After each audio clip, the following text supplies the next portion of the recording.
A winter day enveloped the majestic castle where a new story begins. In a spacious hall, a girl with pink hair introduces herself as Letizia Charlotte Esta. A young man with a cold gaze asks carefully about the reason for her visit. The girl, with determination, offers herself as an instrument to achieve his goal. She promises to become a shield that will help him avoid an unwanted wedding. At this moment, he meets her for the first time, and their destinies become intertwined. He was always called that, and that name became part of his destiny. The source of all the troubles was the Dowager Empress Astara, whose power was unquestioned. Letizia entered the palace, becoming his father's wife after the death of his previous wife, changing the course of family history. By the time he and his brother went for a walk, the shadows of intrigue were already gathering over them. Astara blamed him for the tragedy and banished him from the palace, leaving a bloody trail on the family tree. He found himself in the cold, without a single coin or support, exiled and forgotten. The hero is forced to go north, to the harsh and dangerous land of death.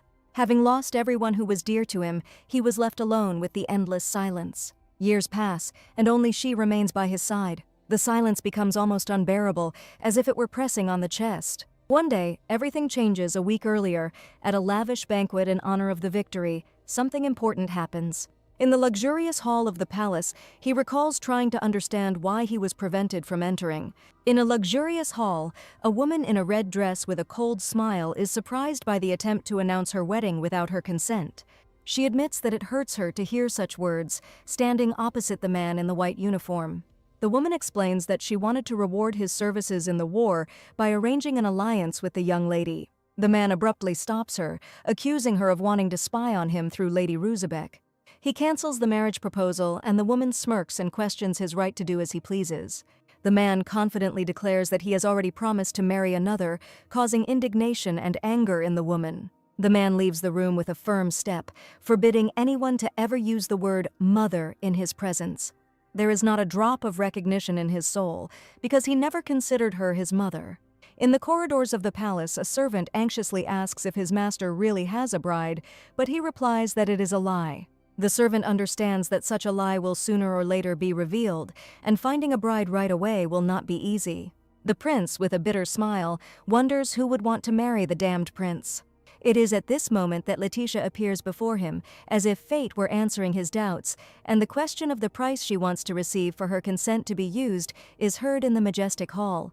The pink-haired girl asks only for a place to live for 6 months, promising to leave after 6 months. The prince reacts to her conditions with restraint, not hiding his surprise. Letitia accepts his answer with slight excitement, agreeing to the proposed conditions. In return, he demands that she not create any problems that he would have to solve. He warns that if she becomes a burden, their contract will immediately become null and void. Their relationship was nothing more than a contract, devoid of feelings and obligations. Letitia, as promised, lived peacefully in the castle, without disturbing the established order. The prince spent most of his time outside the castle, and their meetings were rare. Sometimes they would sit at the table together, sharing brief moments of formal communication. Sometimes they went for a walk in the garden, surrounded by flowers and silence. Their days merged into a monotonous routine, filled with repetitive events and tranquility. In the garden, among green trees and blue sky, he first thinks about changes in his life. His gaze fills with warmth as he realizes that the monotony of their days has turned out to be surprisingly beautiful. A desire arises in his heart to prolong this peaceful relationship longer than promised. He gently touches her hair, admitting to himself that he doesn't want to let Letitia go. In the library, a tense conversation ensues between them, filled with surprise and anxiety. He admits with a heavy voice that he suffers from an illness, hiding his true feelings behind it. A tense conversation ensues between them in the office when he learns of her illness and cannot hide his concern. She calmly explains that she didn't think it was necessary to tell, because after the end of the contract their paths would diverge.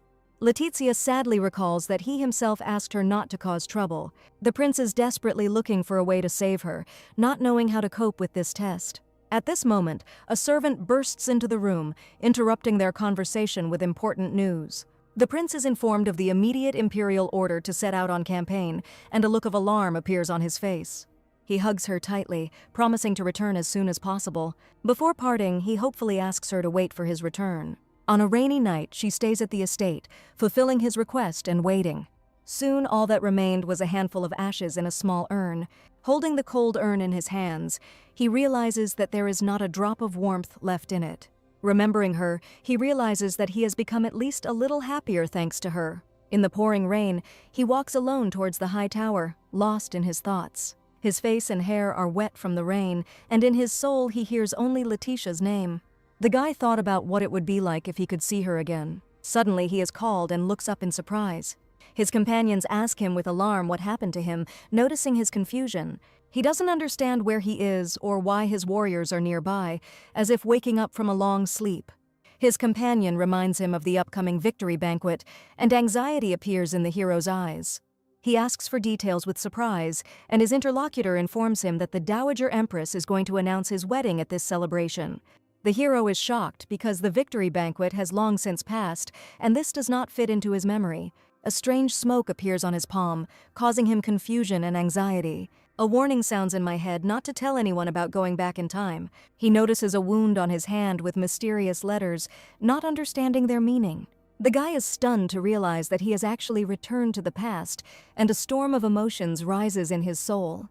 Remembering Letitia, he feels hope and determination fill his heart, preparing him for new challenges. He knows he must meet her first, and his gaze is directed forward, through the blue clouds of smoke. In the forest, he stops when someone calls out to him, and his face expresses slight surprise. The man turns to his companions, asking if they noticed anything in the sky, but they only exchange glances. He realizes that he is the only one who sees the mysterious blue smoke and quickly waves it off, pretending that nothing happened. The hero realizes that he has returned in time to the moment before the victory banquet, when the Empress is about to announce his wedding to her puppet. One of the companions asks in surprise if the man with silver hair is really going to come to terms with the upcoming marriage. In response, hope appears because there is a way out of the current situation. The hero reasons that if she prevents him from entering the palace for the sake of a smooth wedding, he will have to appear there with a different face.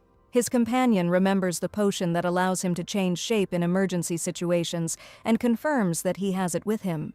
A bottle with a mysterious potion appears in your hand, ready for use. The silver-haired man looks at the potion, contemplating his next step. Letitia, in an elegant dress, recalls her conversation with Kalian and her feelings in the carriage. The man checks his supplies, glad he has some painkillers in case he needs them. His companions are interested in whose guise he plans to use to enter the palace, as security is too strict. The hero decides that Winston Hilton would be the ideal choice for disguise. One of the companions remarks that Winston is a favorite of the Dowager Empress, which means he will be allowed into the palace without difficulty. The silver-haired man, without caring about the consequences, resolutely prepares for the upcoming mission. A black carriage drawn by 2 horses slowly moves along a forest road. On the carriage door there is a coat of arms depicting a bird, and inside there is an invitation to a banquet. The young man reflects with a satisfied smile on the fact that his efforts have finally borne fruit, since the Empress is clearly favorably disposed toward him. The sudden stop of the carriage causes him anxiety and bewilderment. He tries to understand with fear who could have interrupted his path. Inside the carriage, he is quickly immobilized and tied up, giving him no opportunity to resist. Inside the carriage, 2 bound captives look fearfully at a cloaked figure who reproaches one of them for his loyalty to the Empress. A man with silver hair prepares to drink a potion to take on someone else's form. A magical liquid envelops his face, hiding his former features. His appearance changes completely, and he now looks like Winston. Outside the carriage, a group of cloaked men are ordered to wait for another carriage to arrive. One of the companions wonders why they need to wait for the Esta family's carriage. In the forest, a man in a cloak admits with a cold smile that their real goal is only just getting closer. His companion asks again in confusion, and then turns to his master with alarm. The luxurious carriage of the Esta family appears on the road, attracting the attention of everyone present. The carriage driver notices with concern that something is wrong ahead. One of the men in the raincoat inquires about the reason for the stop, and is told that the wheel is stuck in a ditch. The coachman realizes with annoyance that this is the only road to the palace, and now the path is blocked. Letitia sits in the carriage with her head down, and a magical light flickers around her. The coachman tries to contain his irritation, and the men in raincoats assure him that a solution will definitely be found. One of the strangers watches what is happening carefully, not taking his eyes off the carriage. An inner voice notes that Letitia is in this very carriage. The man in the cloak carefully touches the door, mentally addressing Letitia.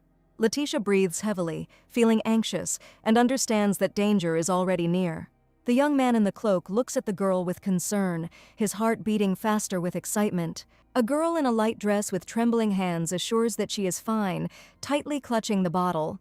She looks up surprised when a black-gloved hand reaches out to her, her face flushed and sweaty. Winston takes her hand gently, reminding her that she has already taken a sedative. He explains that this product leaves behind a special smell, and his words sound confident. The man carefully pours a painkiller into her palm, offering to take it instead of a sedative.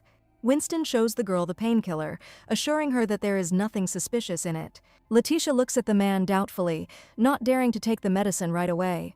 She anxiously asks herself if it is really safe, feeling an inner uncertainty. Despite her doubts, the girl decides that she needs to take something now and prepares to take the pill. After taking the medicine, her gaze becomes surprised, and a feeling of coolness and light appears around her. The man asks her with a slight smile if she feels better, watching her reaction. A man in a cloak extends his hand, inviting a girl to get out of the carriage, and light flowers bloom around him.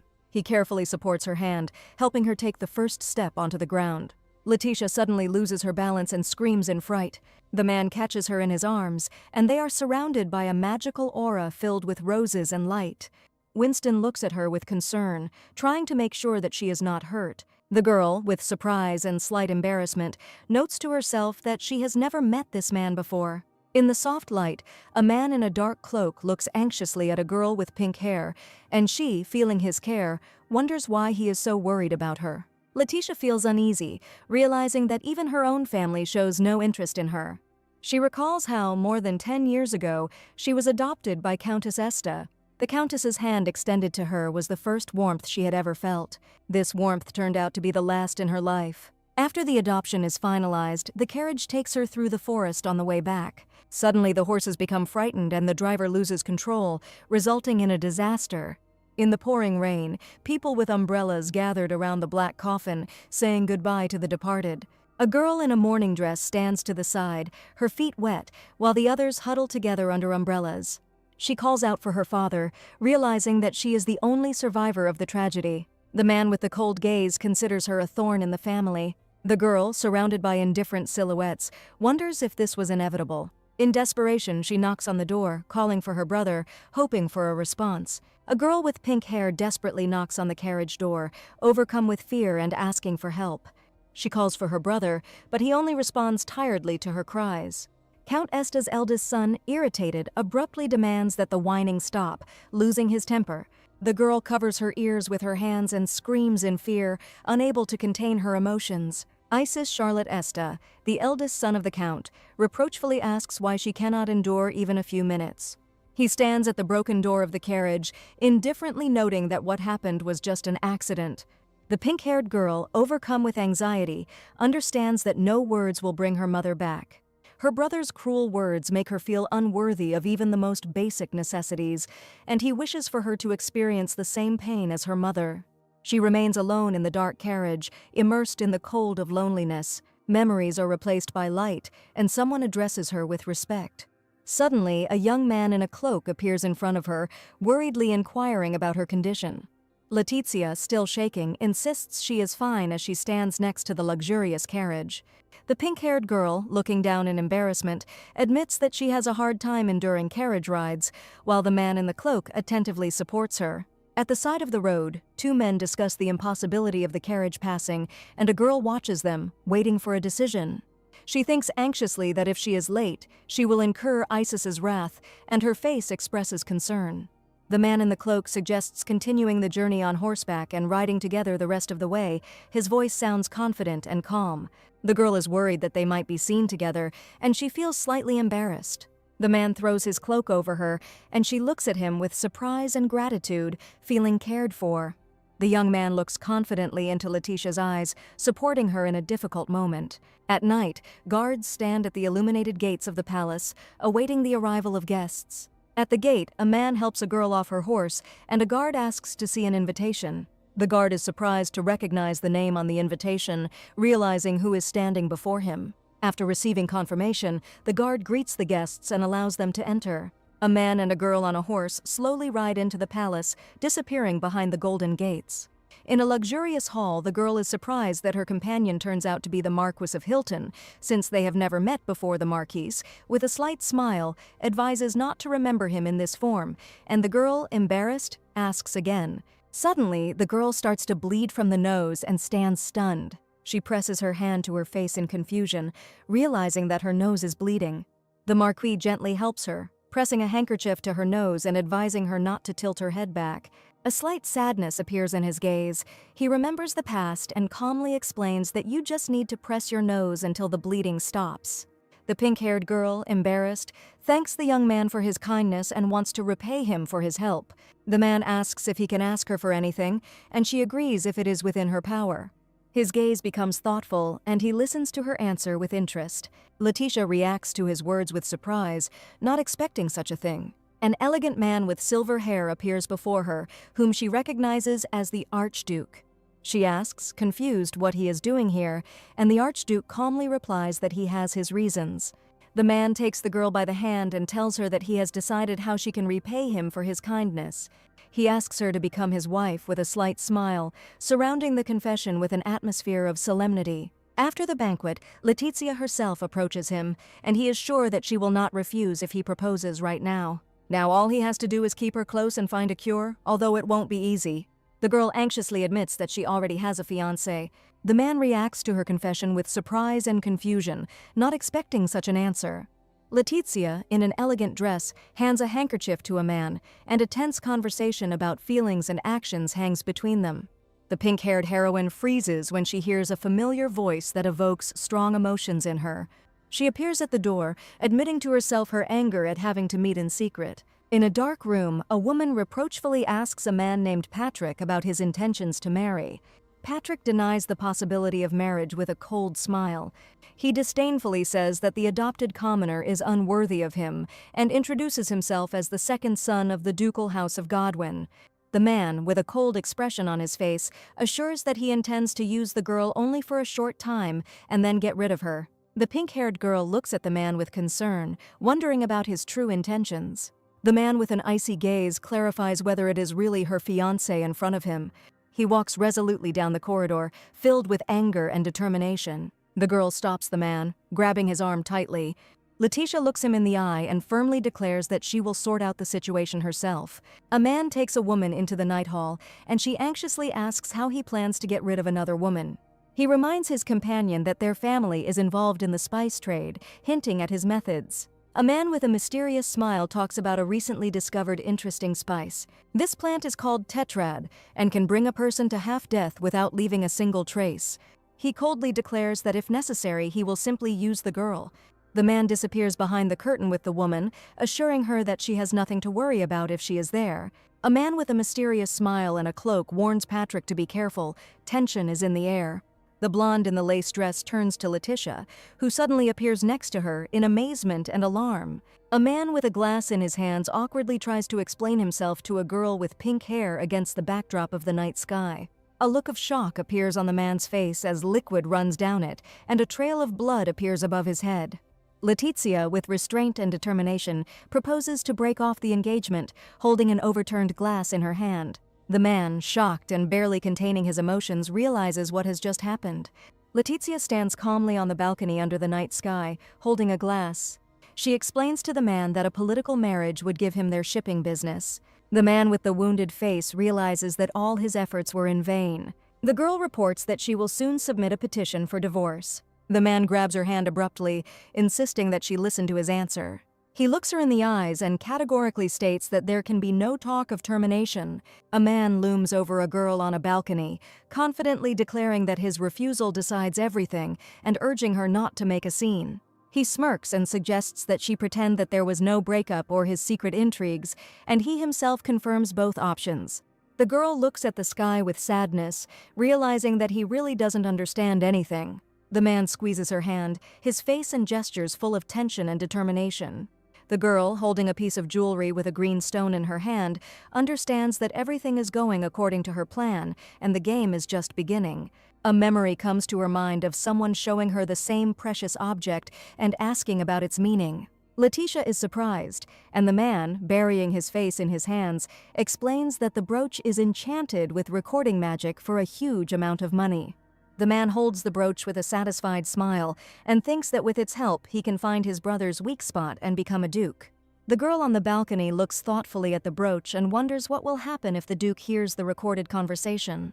The man panics and demands the brooch be returned immediately, while a shocked blonde stands nearby. The girl clutches the brooch tightly in her hand, and a voice warns her not to do anything stupid. On the balcony, a girl threatens to accidentally drop a brooch right in front of the guards, while below, someone watches closely what is happening. The girl warns the man that if the illegal magical item in the palace becomes known, the situation could become very complicated. The man clenches his teeth in frustration, realizing the difficulty of the situation. The girl turns away and promises to return the brooch when the divorce is officially finalized. She understands that she also needs leverage over a man. The girl walks down the corridor, wondering why she put off this simple step for so long. She recalls that she had known about his mistress for a long time, so this did not come as a surprise to her. Letitia, clutching the brooch, enters the hall, thinking about her father and brother's reaction to the divorce. Her gaze reflects anxiety because she is sure that the family will not let this go without consequences. She is lost in thought, not knowing what to do next, when the door opens in front of her. A man with silver hair, surrounded by a glow, appears on the threshold and asks if everything went well. The girl bows her head in respect, addressing him as Archduke. She reminds the man of his request to become his bride, standing before him in the hall.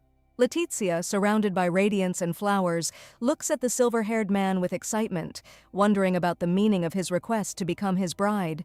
A young man with silver hair contemplates the need for someone to temporarily act as his fiancé. Letitia is anxious about the fact that she needs to avoid an unwanted marriage.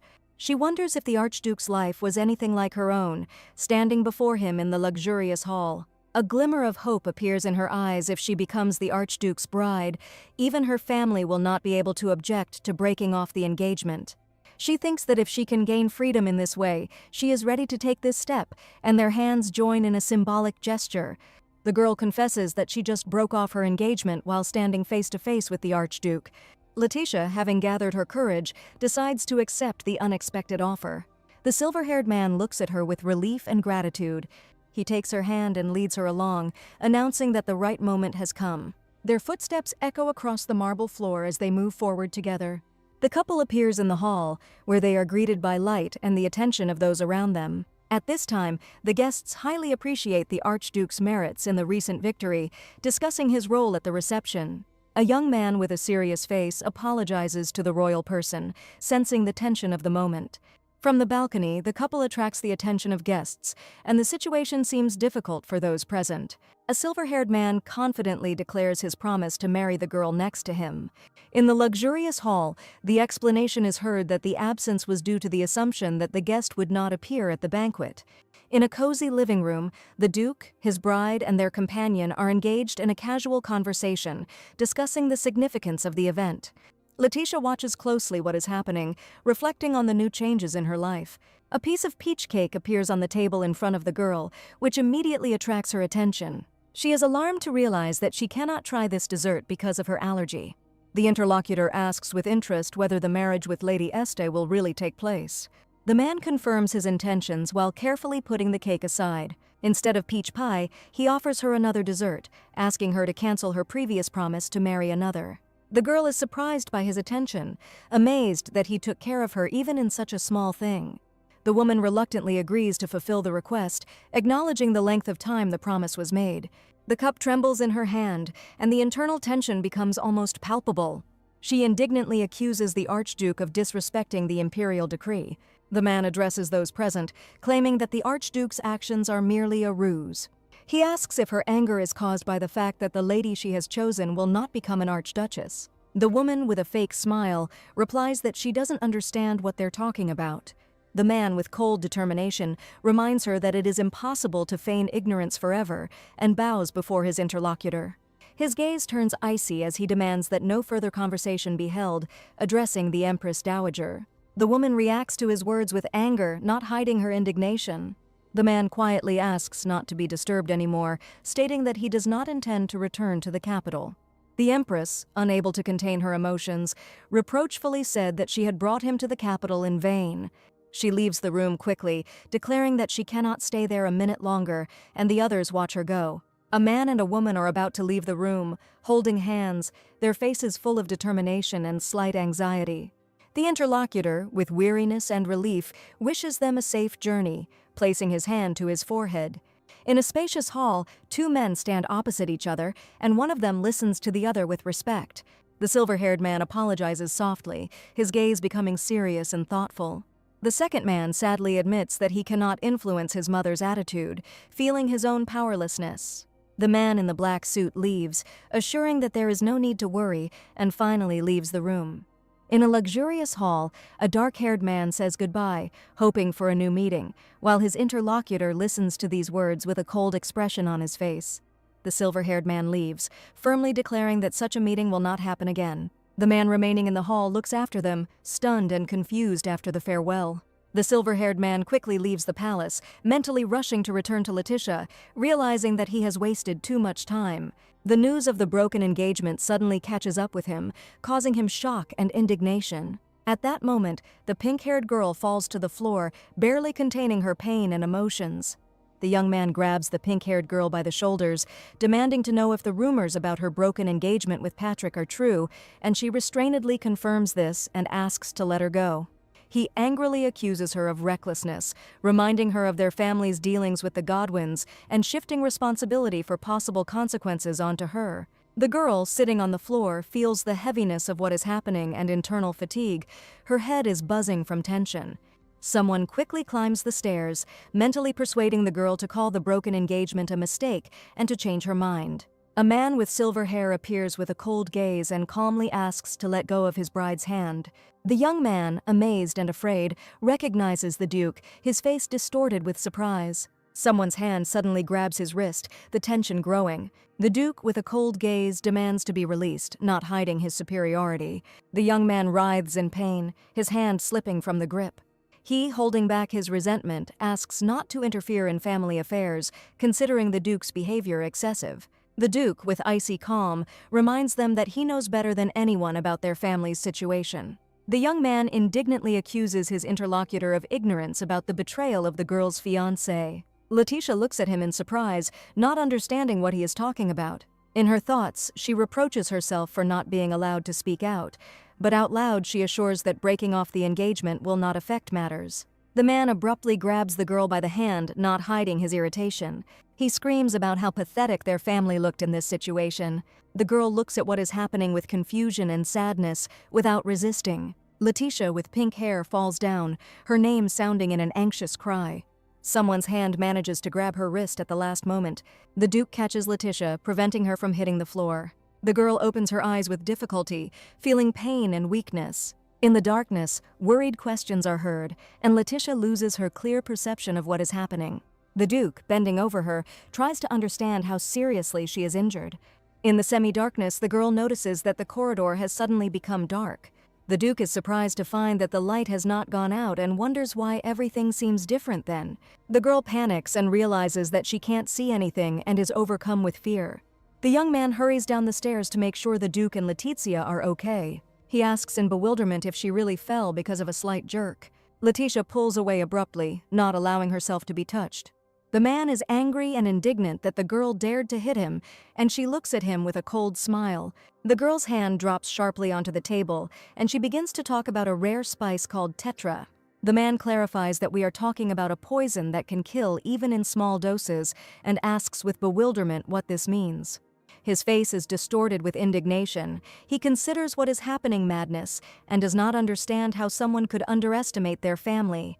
The girl, with a dark smile, wonders why her interlocutor became so angry, because she thought that he would be happy if someone else took care of her instead of him. The man tries to stop the conflict by calling for an end to family quarrels. A man with a cold expression says it's time to go back, and a girl with pink hair looks at him with concern. She asks him worriedly if he's okay, reminding him that he fell down the stairs while holding her in his arms. The girl winces in pain and suddenly screams, holding back her emotions. The man gently hugs her, advising her to take care of herself first, not him. The girl asks to be put on the ground, assuring him that she can walk on her own, but he insists that she remain in his arms because now she cannot walk alone. The man quietly reminds her that she can't see anything, and the girl looks at his face with alarm, realizing her helplessness. Late in the evening, at the gates of the mansion, the servants anxiously meet a man carrying a girl in his arms. One of the servants notices the master's dirty clothes with surprise and asks what happened inside. The blood on the man's hand frightens the servant, but he calmly reports his return to the city mansion. The servants inquire whether the lady will go with them and are ordered to prepare the horses. The man suddenly stops and briefly refuses something, not allowing the conversation to continue. The servant asks whether the carriage will be able to reach the city and receives the answer that it is possible if they do not go through the forest. The servant receives orders to immediately prepare the carriage, and his partner asks again in surprise. He is ordered to go to Count Est's estate to fetch the family doctor, and he bewilderedly objects that he will not be able to enter the mansion. In a panic, he catches the envelope flying towards him, screaming in fear. He finds a note in his hand saying that he is expected and will be able to meet with the doctor. The servant agrees to carry out the order, but asks to tell him later what happened. At this time, another servant reports that the carriage is ready, and the man and girl are preparing to leave. The carriage rushes along the dark road, hiding among the shadows of the night forest. Inside the carriage, Letitia, weakly holding onto her dress, suffers from pain while a man next to her prepares medicine. He addresses the girl by name, and she looks up weakly, barely holding on to consciousness. The man carefully asks if she can take the medicine, putting his arm around her shoulders. Letitia refuses with difficulty, her voice trembling with weakness. The man clutches the bottle of pills tightly in his hand, preparing to help her despite her resistance. The man carefully places a pill in his mouth, tilting his head slightly. He gently lifts the girl's face, asking her to wait a little. Their gazes meet in the semi-darkness. With tenderness and apology, he leans towards her, hugging and supporting her in this difficult moment. Letitia looks anxiously at the man, who asks her an important question about his identity. The man gently presses himself against Letitia, confessing that he is her husband. Outside the gates of the mansion, the silence of the night reigns, shrouded in a starry sky. In the room, Letitia lies on the bed, and a doctor examines her next to her, while a man watches from a chair. The man asks the doctor with concern about Letitia's condition. The doctor is confused and doesn't understand what's going on. A few days ago, the hero received a parcel from an unknown sender, which caused him anxiety and curiosity. Inside the package was a medical book he had never seen before, and thanks to it, he found a clue to the treatment of the lady's illness. The hero begins to suspect that the book was sent by the Archduke, and ponders this in silence. The doctor examines the lady lying on the bed and reports that there are no serious injuries other than a slight abrasion. The doctor assumes that the lady's condition is related to her illness and looks worried. He places his hand on his chest, expressing respect or relief after the examination. A letter appears on the table, which talks about a book sent to cure the disease. The man, with a serious face, admits that he had hoped for the doctor's insight in finding a treatment and is surprised by his knowledge of the disease. The doctor admits that he does not have the necessary knowledge, and he could not even determine the cause of the disease. A young man with a cold gaze asks how long the doctor has been serving the Esta family. The doctor replies that he has been working with the family for over 20 years and specifies that he treated Letitia after her accident. The doctor recalls how Letitia suffered a serious head injury and he treated her with magic stones. The doctor is alarmed to realize that his previous treatment may have caused the lady's current problems. The man confirms the guess, explaining that the magic of the stones met with a blood clot in the brain and caused a blockage. The doctor understands that even this information is enough to find treatment more quickly with his experience. The doctor justifies himself by saying that he only wanted to save the lady, and the man agrees that it was the best decision at the time. However, part of the responsibility for what happened still falls on the doctor. The man gives the doctor a year to find a way to save the lady. The man demands that the doctor find a cure within the allotted time, placing responsibility on him. Letitia lies in her room, bathed in soft light, recovering from her illness. She sits up in bed, wondering how long she had been unconscious and worrying that her brother might be angry if he found out. Letitia's imagination begins to worry, because if his lordship finds out about her condition, it will be a real disaster. Suddenly, she remembers the Duke, realizing the importance of his role in what is happening. Letitia looks at the man with alarm, realizing that he sees nothing and has no idea about her true condition. Letitia is surprised to notice that she is not in her room and carefully lowers her legs off the bed. She notices something at her feet, feeling slightly puzzled. Outside the door, two servants discuss whether they should enter or wait, fearing the consequences.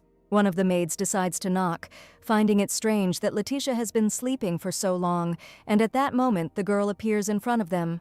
The confused servants greet Letitia, one of them awkwardly slurring his words and the other calling him crazy. Letitia recognizes one of the servants as the same one she met in the forest, and he asks to call him simply Pell. Pell explains with a smile that they are in the Archduke's city mansion. Letitia is surprised to hear this and holds a notebook with a flower on the cover.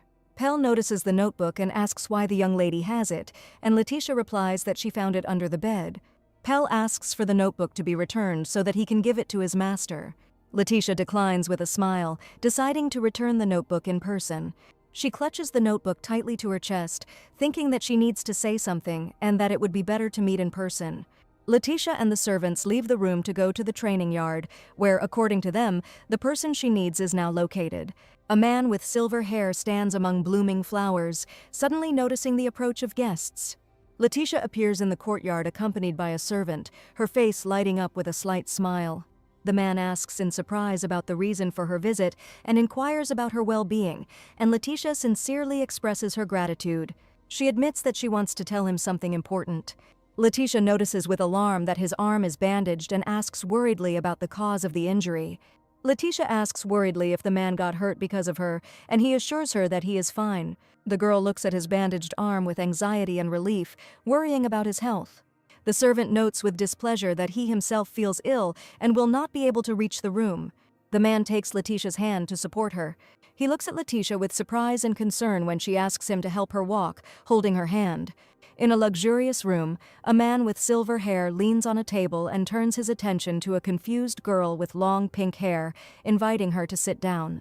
The man, clutching his chest, admits that the pain is so strong that it feels like he is dying, and a soft light illuminates his face. The girl looks at the man with anxiety and sympathy, at a loss for words. She comes closer and, full of determination, grabs him by the shirt, promising to help. The man, with a gentle smile, explains that her help is not caused by strange motives, since it was because of her that he suffered. Remembering the events, the girl mentally returns to what happened in the palace. The pink-haired girl, with a slight smile, admits that her interlocutor knew about her blindness. She remembers how she received help in the forest, despite the fact that she was a complete stranger to him. With sadness and respect, she turns to the man, calling him lordship. She looks into his eyes and asks him the reason why he asked her to play the role of the bride. The man replies that he saw the same expression in her eyes as in his own. He admits that he thought perhaps she found herself in a similar situation. Letitia looks at her with a slight smile. Her cheeks are slightly pink, and an atmosphere of tenderness and trust hangs in the air. The man with silver hair smiles, his gaze filled with calm and slight irony. The girl, allowing the man to touch her hair, calmly says that now she can be used too, since everything turned out this way. The man, adjusting his clothes, confirms with a smile that he can be much more useful than it seems, and the girl looks at him in surprise. The girl offers the man shelter instead of the count's estate, her face expressing determination and care. The man turns around with a slight smile as he leaves, and a soft light shines around him, as if emphasizing the importance of this moment. The pink-haired girl, looking down in embarrassment, says that help is no longer necessary. She blushes and hurries to justify herself by saying that she didn't intend to go that far, and the man watches her with a slight smile. The girl closes the door behind her with relief and a slight smile, feeling inner excitement. She, holding the door handle, asks the man to think about her proposal. The man, approaching, explains that if she becomes his wife, she will be able to escape from her old life. He remarks with a gentle smile that the north can also be a good place to live. Several days pass, and sunlight floods the facade of the majestic mansion. Letitia lies on the bed in a spacious, bright room, lost in her thoughts. She ponders the proposal, assuming that it is a sham marriage. A memory comes to mind of a time when she had already had to get married, and this causes anxiety. She thinks that if it happens with the Archduke, everything might be different. With a slight smile, the girl wonders if it's really that bad. An excited maid runs into the room with disturbing news. Letitia greets the maid with surprise, asking the reason for her anxiety. The maid, in a panic, reports that an archduke has appeared in the house. The girl is shocked by the unexpected news, and the maid hurries her to get dressed quickly. In the rush, ribbons and decorations fly around the room as the maid helps prepare. Already dressed, the girl listens with confusion as the maid confirms that the archduke has come specifically to her. The pink-haired girl calmly assures the maid that she can handle it herself and prepares to go out to meet the guest. She confidently leaves the room, heading towards the door, behind which they are already waiting for her. At the door, she is met by a man with silver hair, who greets her with restraint after a long separation. The man looks closely at the girl, noting the changes in her appearance. The girl, slightly embarrassed, admits that his visit was unexpected for her. She, embarrassed, notices that she is holding a ribbon in her hands, and the man watches her reaction with a smile. In the sunny living room, the man apologizes for the unexpected visit, explaining that he wanted to get an answer quickly. He sits down opposite the pink-haired girl and asks if she has considered the proposal of a sham marriage. The girl confirms with slight sadness that she had thought about it, but she hesitates to agree right away. She clasps her hands and admits that she is seriously ill and does not have long to live. The man listens attentively to her confession, waiting for her to continue. He says with a soft smile that he agrees to be near her, even if it is only for a short time. Letitia agrees to the terms, her voice calm and confident.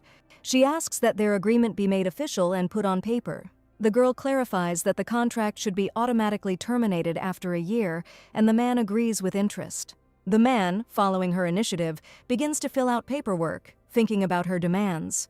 The girl promises to keep secret everything that concerns the castle and her illness, sitting opposite the man at a long table.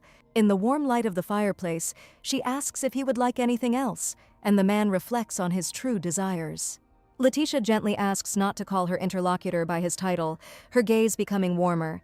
The silver-haired man smiles back and asks to be addressed by his first name, creating a special trust between them.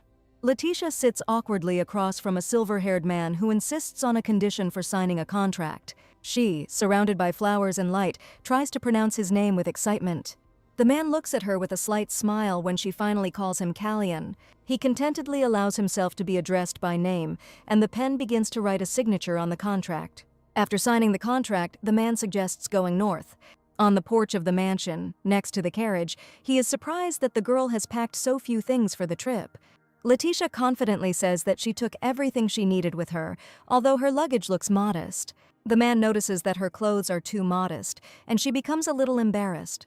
She recalls the grim warning that nothing in this house truly belongs to her. The girl offers to carry her suitcase herself, but the man takes it in his hands. The man asks Letitia to look back, and she turns her head in surprise. A sad maid with eyes full of tears follows Letitia with her gaze. Letitia says goodbye to the tearful maid, explaining that the departure was unexpected. She thanks the maid for everything and assures her that she will have easier work ahead. The maid, touched by Letitia's words, can hardly hold back her tears. Letizia is surprised to notice the butler Philippe, who is holding several suitcases. The man with silver hair says that Philip will go with them. Letizia is surprised that even Philip is going with them. The silver-haired man, with a slight smile, confirms that the doctor will go with them because the girl needs him. Letitia anxiously wonders if her father has been informed of what is happening. The man, leaving, says that in time he will explain to his father that he is taking the doctor as part of her dowry. The girl looks after him in surprise, comprehending what she heard. The doctor climbs into the black carriage, preparing to leave. The girl stops, quietly saying the name Callion. A girl with pink hair and a man with silver eyes stand next to each other, and the air is filled with tension before they part. A magical light fills the space, creating a sense of wonder and change. The girl finds a first-class transfer scroll in her hands, intended only for members of the imperial family, and she is surprised by such a gift. The horse's servant asks him to go forward, promising to catch up soon and encouraging his companions. The girl and the man exchange glances that reflect slight anxiety and anticipation of a new path. In front of the closed doors of the mansion, the girl sadly realizes that she never felt this house was her own. In front of the shining portal, a man with silver hair walks forward confidently, and a girl with pink hair looks at him with a slight smile. Letitia extends her hand to meet the outstretched palm with surprise and trust. Their hands join in a tender touch amidst the glow and flowers. Letitia's eyes reflect surprise and awe when she hears the word home. A man with a warm smile promises her a new home filled with light and hope. Letitia happily and calmly agrees to go with him towards a new future. A young man with a tense expression on his face watches what is happening from behind the curtain. He is tormented by rumors about a broken engagement and the girl's new relationship with an influential man. He reflects with bewilderment on the fact that the Duke took someone like her under his protection. An image of a girl with a distorted smile, filled with bitterness and hidden reproach, emerges in his memory. The man presses his lips together, trying to suppress his emotions, but decides that none of it matters. He releases the curtain with relief, admitting that her departure left him with a sense of long-awaited release. The man, left in a semi-dark room, tries to convince himself that he feels relief. An indignant voice filled with reproach and bewilderment echoes over the glittering palace. The young man turns to his mother with cold calm, surprised by her anger. A woman with bright purple eyes and a stern face accuses her interlocutor of giving Callian the scroll. She throws the papers on the table in irritation, reminding him that she has forbidden him to give anything to this creature 1,000 times. The man, not paying any attention to her words, calmly replies that this is just one scroll of movement, but the mother warns that concessions will lead to even greater expectations. The woman angrily accuses her interlocutor of naivety, not believing that his actions were merely congratulations to his younger brother on his marriage. In the luxurious office, the name of Callian is heard, which is now most often discussed in high society, causing admiration among those who have seen him in person. The man discreetly reminds her that now is not the time to be idle, and the woman is surprised by his calm. He clenches his fist, insisting that action must be taken immediately before Callian gains more supporters, and suspects new intrigue. The woman, with a sly smile, asks about the number of wells in the empire, hinting at her plans.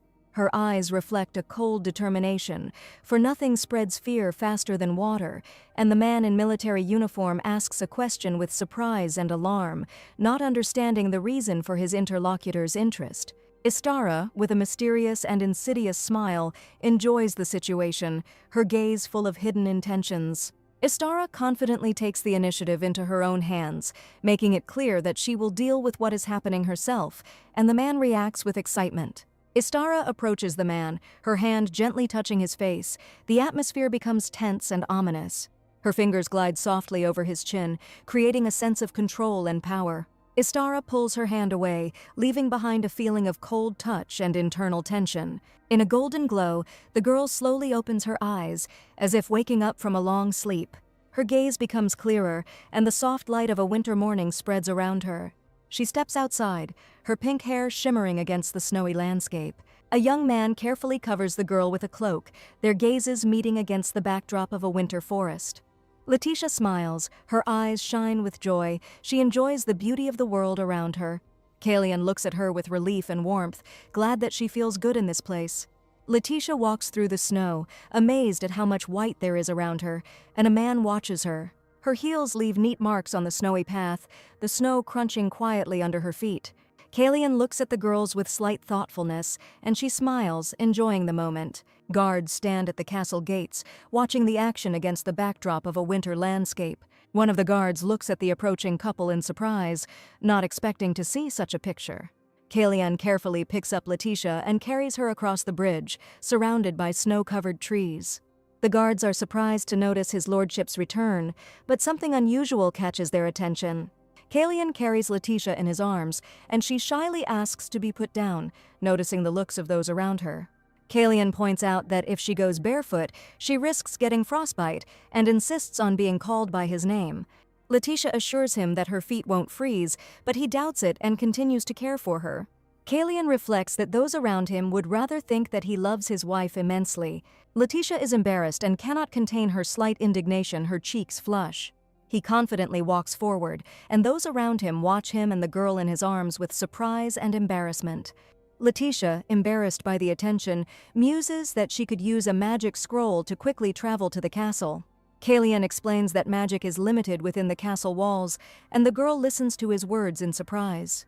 Together they look at the high tower rising above the castle and shrouded in radiance. Letitia asks in amazement about the tower, and the man watches her reaction closely. Callian confirms that the tower was built by Shuten's mages, and his gaze becomes serious. In a gloomy atmosphere, under the weight of fear and despair, people hide their faces, and faceless masks hover around them.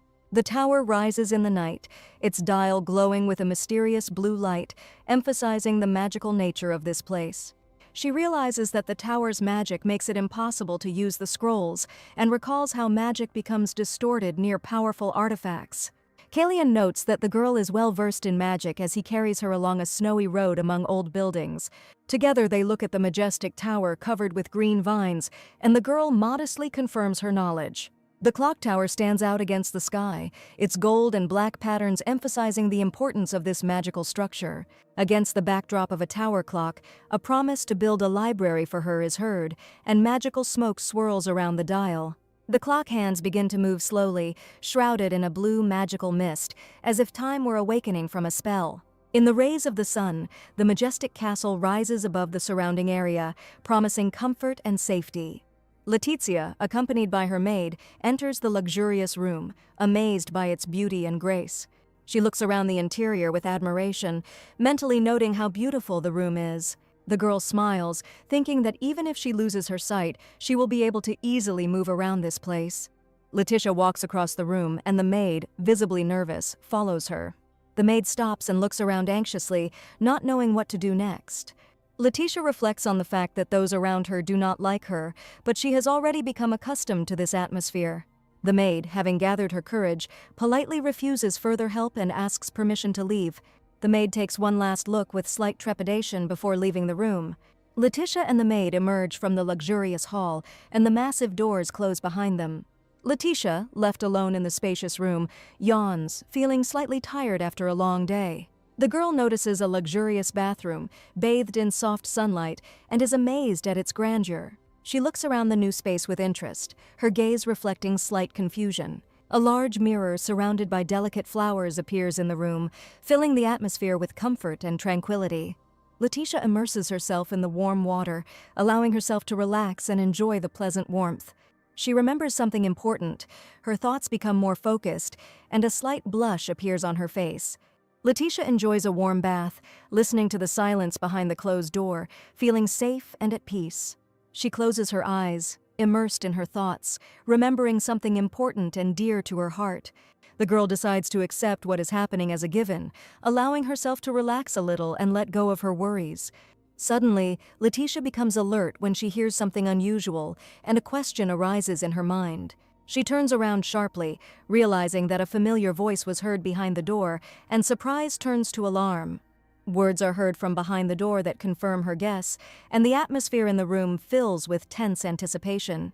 Letitia comes out of the bath in a hurry, alarmed by the unexpected visit. Kalian appears in the doorway, his gaze serious, and he stops what is happening. At this time, the maid knocks on the door, worried about the situation inside the room. The butler notices Mia and asks what she is doing. The butler asks Mia in surprise why she is not accompanying her mistress. Mia, frightened and confused, anxiously holds the teapot, not knowing what to do next. The butler turns to the maid with concern, noticing her agitation as she awkwardly holds the teapot. The girl in the maid's uniform, trying to remain calm, leaves with a tray in her hands. Someone's hands are carefully writing something in a notebook against a background of delicate flowers. The butler, frowning and holding a book in his hands, says Mia's name with excitement. A woman with a mask and a stern look appears next to the butler, suspecting that he has done something wrong again. The butler angrily makes excuses to the masked woman, while the maid watches their conversation, holding a notepad. Mia writes notes in her notebook with interest and a slight smile, not paying attention to possible comments. She confidently lifts up the notebook, revealing pages filled with notes about what is happening. Masha, sighing tiredly, complains about Latam, and the butler looks at her with irritation. The butler explains with a serious expression that he serves his lordship in accordance with the promise he made. Masha is indignant, reminding him that she is his lordship's nanny and must accompany him. Mia, a little embarrassed, thinks that Masha felt uncomfortable around her, so she decided to move away. Masha reacts to what she hears with surprise and alarm, her face expressing confusion. Kalian, noticing something important, says Letitia's name with slight excitement. Letitia, in a warm bath, answers Kalian with a smile and embarrassment, her shoulders covered in drops of water. Letitia, still in the bath, tries to look friendly, reminding her interlocutor of urgent matters. Kalyan, along with another young man, approaches the door, worriedly inquiring about what is happening. The door slams shut in front of the young man, leaving him confused and anxious. Kalyan, standing at the door, calmly reports that everything is fine and lets his interlocutor go. The young man leaves with relief and slight excitement after hearing permission. Kalyan clenches his fist, hiding the tension inside. He explains that he was unaware of anyone else being in the room. Letitia, looking out of the bathroom, is surprised how Kalyan ended up in her private quarters. Kalyan realizes that the husband and wife's rooms are connected through the bathroom, and it seems the servants did not explain this beforehand. Kalyan notices that the water in Letitia's bath has cooled down and hands her a towel. Letitia, confused and surrounded by a pink light, remains in the water, not knowing what to do. Kalyan, a little embarrassed, looks away, not knowing what to say. He advises Letitia to put on a robe, and she quickly agrees and reaches for him. Letitia, still in the bath, calls out to Kalyan in surprise, holding her robe in her hands. Kalyan knows he should turn away so Letitia can get dressed in peace, and she's relieved to know it. Kalyan quickly turns away, giving Letitia the opportunity to change her clothes, and the girl watches his actions with surprise. She throws a robe over her shoulders and carefully braids her hair, trying to come to her senses after the awkward situation.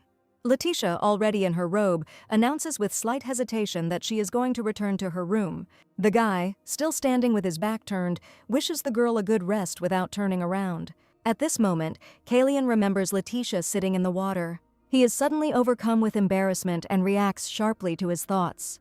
Kalyan, covering his face with his hand, tries to cope with his excitement and convince himself that he has not lost his composure. Letitia sits on the edge of the bed in her room, her gaze thoughtfully lowered. The girl, still in thought, quietly asks if everything is okay with Kalyan. She looks up in surprise, hearing something unexpected. Letitia walks out into the hallway and bumps into the guy, not knowing how to start a conversation. Kalyan looks at her with slight confusion, his gaze softening. Kalyan opens the door, and Letitia follows with slight surprise, listening to his words. The girl smiles. Her mood becomes noticeably lighter after hearing this. The guy looks at Letitia and asks why she hides her hair, because it is really beautiful. She is a little embarrassed, not expecting such a compliment. Letitia admits that she has difficulty drying her hair herself and asks Kalyan for help. Kalyan confirms that it is her he is asking for help, and the girl, surprised, asks if she was mistaken. Letitia gently helps Kalyan by wrapping his head in a towel, and a special closeness develops between them. The girl, a little embarrassed, turns to the guy with another request. Letitia says with hope that she wants to learn to read Braille.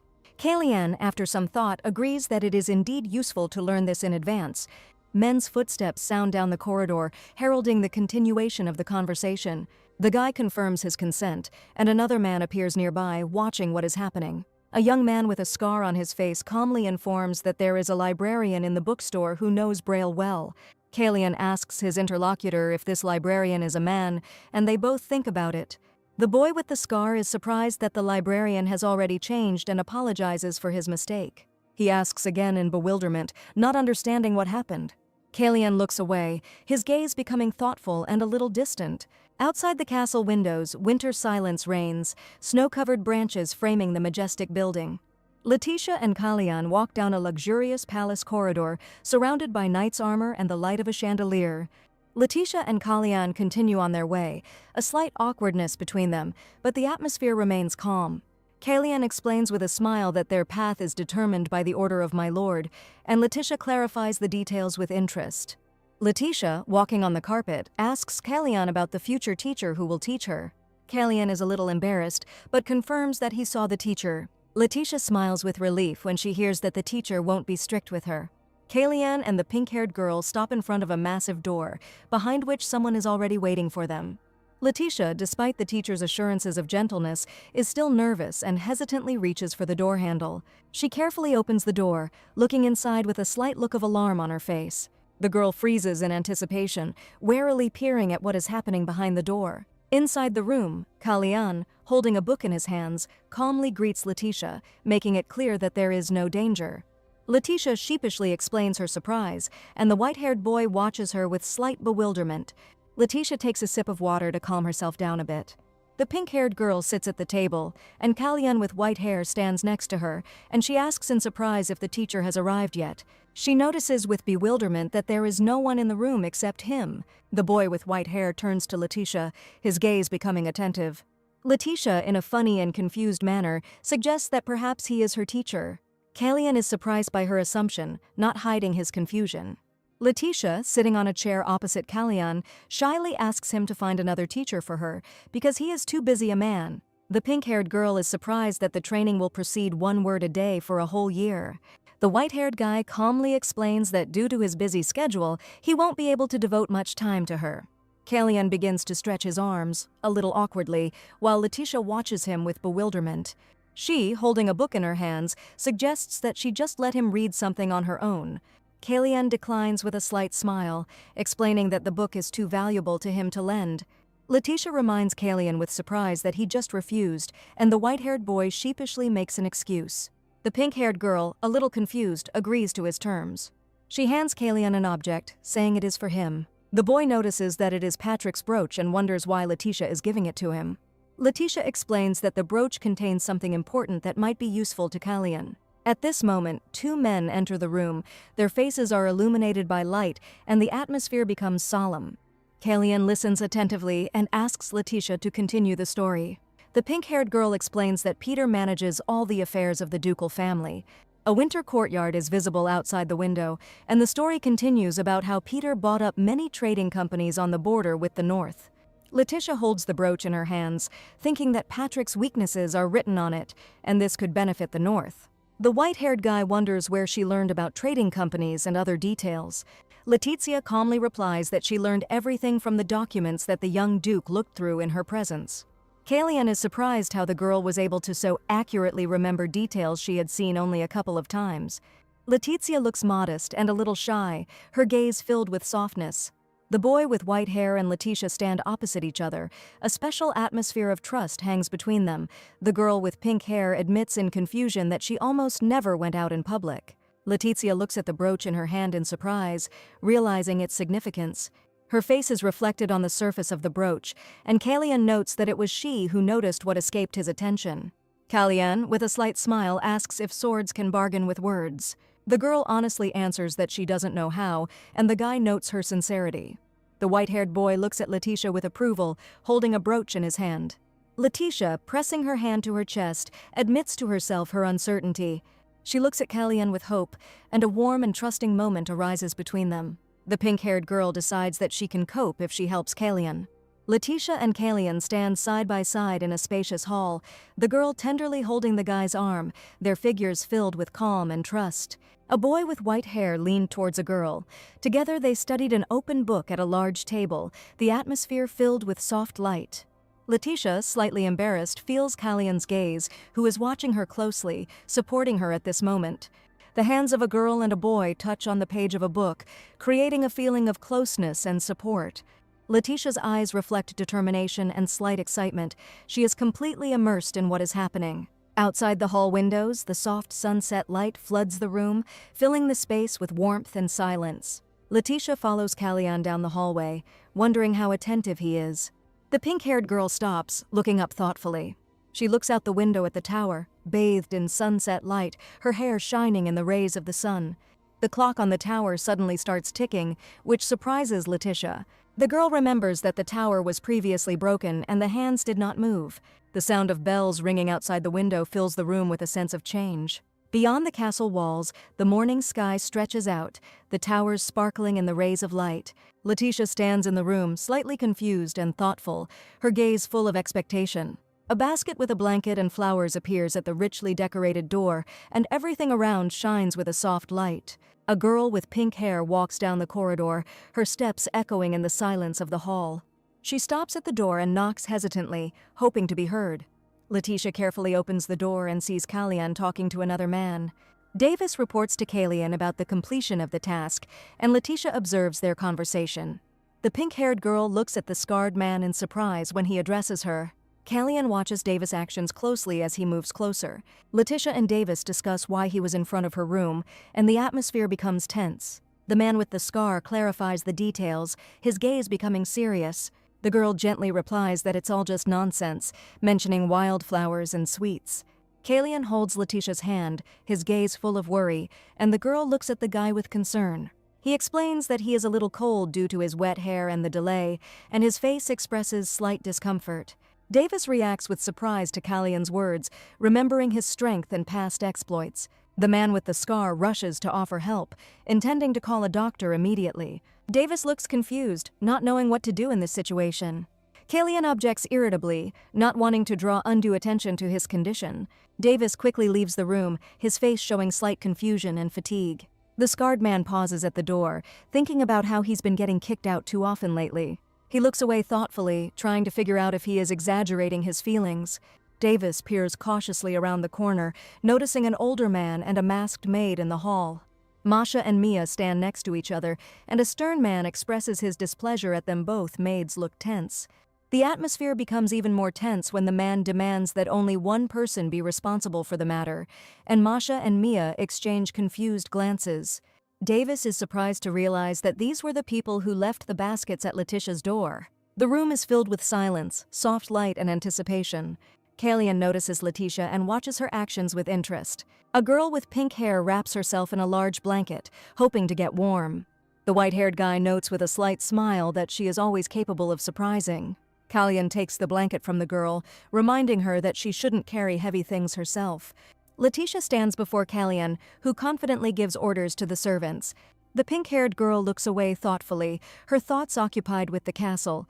Letitia looks confused, and the guy with white hair looks down as if he is thinking about something. Kalian turns around sharply, his face expressing internal protest. She admits with apprehension that she is afraid of causing inconvenience. The guy walks down a dark corridor where he is met by a man in a cloak. Kalian examines his bandaged wound, realizing that it has not yet healed. The guy with white hair turns away, and the man in the cloak decides with relief that he imagined it. The interlocutor reports that there has been no news since someone crossed the border. The man reflects that he might have to go there himself and return before the rain starts. Kalian stands by the window, lost in his thoughts. A man in a raincoat offers to go alone, warning of imminent rain. The man in the cloak looks forward determinedly when someone places a hand on his shoulder. Kalian looks with a slight smile, his gaze becoming softer. The white-haired boy steps forward, his movements full of determination. Kalian leaves the room, thinking about his actions, which are not typical for him. Letitia meets him in the hallway, explaining that she was heading to his office. The girl with pink hair hears that today's lesson will have to be postponed. She accepts the situation with a slight smile, realizing that nothing can be changed. The pink-haired girl wishes Kalian to be careful, her gaze full of concern. The guy with white hair stops as if remembering something. Letitia looks up in surprise, not fully understanding what is happening. Kalian covers his face with his hand, feeling confused and tired. In the darkness, two hands carefully pass a mysterious urn back and forth, and the atmosphere becomes tense. Kalian and Letitia stand opposite each other, their hands carefully intertwined in the shadows of the hall. In the darkness, someone is holding the mysterious urn tightly, as if protecting it. Someone's hand trembles as it is squeezed tightly, tension in the air. The guy's eyes reflect determination. He hears a promise to wait. Kalian asks again in surprise, not believing what he heard. Letitia confidently confirms her words, their hands joining in a tender and touching gesture. Kalian and Letitia stand facing each other, their gazes full of tenderness and hope, and the atmosphere around them is filled with the light of spring. The pink-haired girl looks at the boy in surprise, her eyes shining against the golden light. Kalian looks at Letitia with slight concern, his face expressing an internal struggle. The guy holds her hand tightly, not wanting to let go of this moment. Kalian apologizes, admitting that he couldn't contain his strength, and lets go of her hand. Letitia smiles softly as she says goodbye, and promises that they will definitely see each other later. Kalian stands with a slight smile, his gaze calm, but his eyes reflect hidden anxiety. Letitia sits alone in a chair, her figure seeming particularly fragile in the spacious room. The pink-haired girl places her hands on her knees, thinking about the guy's strange behavior. She remembers Kalian looking incredibly agitated and can't figure out why. Letitia looks out the window, watching the raindrops running down the glass. The girl decides that perhaps it's worth going somewhere, since she has no other things to do anyway. Letitia is sitting in a chair, looking thoughtfully ahead, when someone enters the room. Mia, a brown-haired maid, suddenly appears in the library, her face expressing mild surprise. The pink-haired girl reflects on how she's been seeing Mia more and more often lately, and isn't sure if her imagination is playing tricks on her. Mia, busy cleaning, suddenly becomes embarrassed when she notices someone looking at her. The maid with the dust feather looks confused and advises Letitia to wash her face. Mia leaves the room looking tired and a little upset. Letitia sits thoughtfully in her chair, wondering what to do next. She decides that maybe she should just read a book from the library. A girl with pink hair walks between the shelves, noticing how many different publications there are. Letitia is surprised to find that there are even children's editions among the books. She flips through one of the books with cute illustrations, noticing that they are all written by the same author and look new. The girl smiles as she thinks that she didn't expect Kalyan to love such cute things. Letitia settles down with a book in a secluded corner of the library, hoping to remain unnoticed. It's raining outside, and the girl thinks that perhaps she'll be able to read a little. Outside in the pouring rain, a group of people and horses gather around a carriage. Someone kneels in the mud. A man in a raincoat remarks that the situation is not critical, but something has clearly happened. One of the companions wonders if they were delayed because of the troubles that befell the entire group. A man with a wound on his face turns to his companion, his gaze full of anxiety and determination. A man with a wound on his face raises his hand, his face remaining calm despite the rain. Kalyan, a boy with white hair, is breathing heavily and can hardly stand on his feet. Drops of rain are running down his skin. The forest is immersed in the sound of a downpour, water flooding everything around, creating a feeling of anxiety. The boy with the wound on his face leans over to Kalyan, trying to shelter him from the rain, concern visible in his gaze. Kalyan clutches the ornament around his neck, his lips trembling, and the rain continues. An ominous silhouette appears in the darkness, and an alarming thought rings in the mind that tomorrow may be too late. Kalyan's hand jerks away from the other's touch, the movement filled with determination. A boy with white hair walks away in the rain, and a man with a wound on his face looks after him, not hiding his anxiety. Kalyan stops, and the man with the wound on his face catches up with him, their argument continuing in the pouring rain. Kalyan squeezes the other's hand, his gaze cold and hard, tension in the air. A boy with white hair looks forward through the rain, his face expressing weariness and determination. Clouds are gathering over the castle. The rain does not stop, intensifying the atmosphere of impending disaster.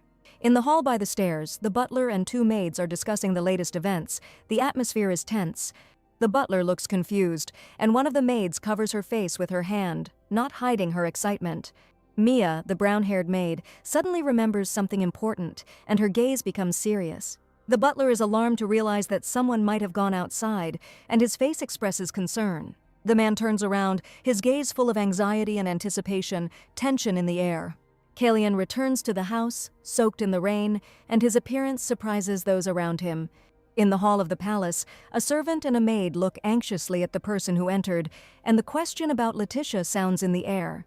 Kalyan stands in the hall, his face serious, drops of water running down his cheeks. He listens intently. The white-haired boy reacts with surprise to what he hears, his gaze becoming wary.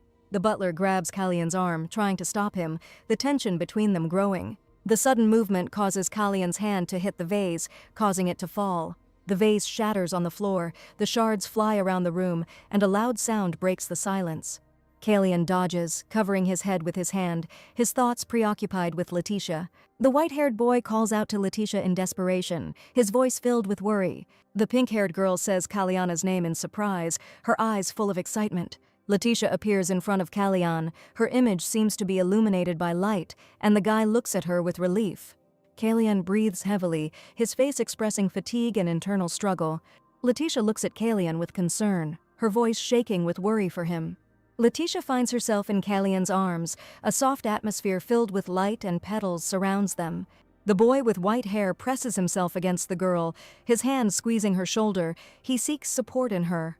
Kalyan finally allows himself to relax, a relieved smile crossing his face as Letitia holds him tightly.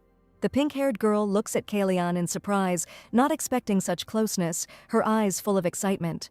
Letitia hugs the guy, supporting him, their figures merging in a single impulse. Blood appears on the floor among the shards of the vase, leaving an alarming mark next to the girl's leg. Kalyan, exhausted and touched, cuddles up to Letitia, his face expressing relief and fatigue. Letitia hugs the guy with surprise and care, her eyes full of tenderness and concern. The pink-haired girl holds Kalian tightly, not wanting to let go, and there is a long-awaited warmth in her embrace. Letitia explains her disappearance. Her gaze softens, and the room becomes calm. The girl's arms gently embrace Kalian, an atmosphere of comfort and support hovering between them. The head butler notices Letitia and Kalian hugging and is drawn to the touching scene. The head maid and the butler watch the proceedings with alarm, their faces full of excitement. From above, we can see Kalian and Letitia hugging in the middle of the hall, with the shards of a broken vase lying nearby. Letitia smiles, her face lights up with joy and relief, and the atmosphere becomes warmer. The butler and maid bow to show respect, their gestures emphasizing the importance of the moment. Masha, the masked maid, is surprised by Letitia's calm, noting her confidence and lack of embarrassment. The hall is filled with tranquility and soft light, creating a feeling of coziness and completeness. Kalian lies in bed, and Letitia carefully covers him with a blanket. The room is dim and silent. The girl with pink hair is about to leave, but the guy weakly holds her hand, not wanting to let go. Kalian pulls Letitia towards him, hugging her, the desperation and need for support evident in his movements. Letitia looks at the guy in surprise, her eyes full of sympathy and tenderness. Kalian looks at the girl with anxiety and incomprehension, his gaze becoming serious and thoughtful. Letitia returns his gaze softly, and a quiet, confidential conversation begins between them. The rain is pounding outside the window, and Kalian and Letitia are sitting next to each other on the bed, their conversation filled with frankness and slight sadness. The pink-haired girl holds the guy's hand tightly, promising to stay by his side no matter what. Kalian looks at Letitia with hope, asking if she will still be there, tenderness hovering between them. In the silence of the night, there is a knock on the door, disturbing their private moment. Letitia and Kalian look warily towards the door, prepared for an unexpected visit. Someone's hand gently touches the door, heralding a new turn of events. Letizia walks down the castle corridor, her steps echoing in the silence, her thoughts occupied with the promised year. The pink-haired girl covers her mouth with her hand, her face showing concern and confusion. Blood appears on Letitia's palm. The wound reminds itself with unexpected pain. She talks calmly about frequent bleeding, her voice sounding quiet and tired. The room is dimly lit, with soft light and flowers creating an atmosphere of comfort and peace. Letitia, sitting on the bed, flinches from the knock on the door, her gaze directed towards the unexpected guest. Letitia looks ahead with surprise and a little anxiety, her eyes wide in anticipation. Kalian enters the room, his gaze landing on the pillow, and he wonders why it is there. The boy with white hair comes closer, holding a pillow in his hand, and the girl watches him from the bed.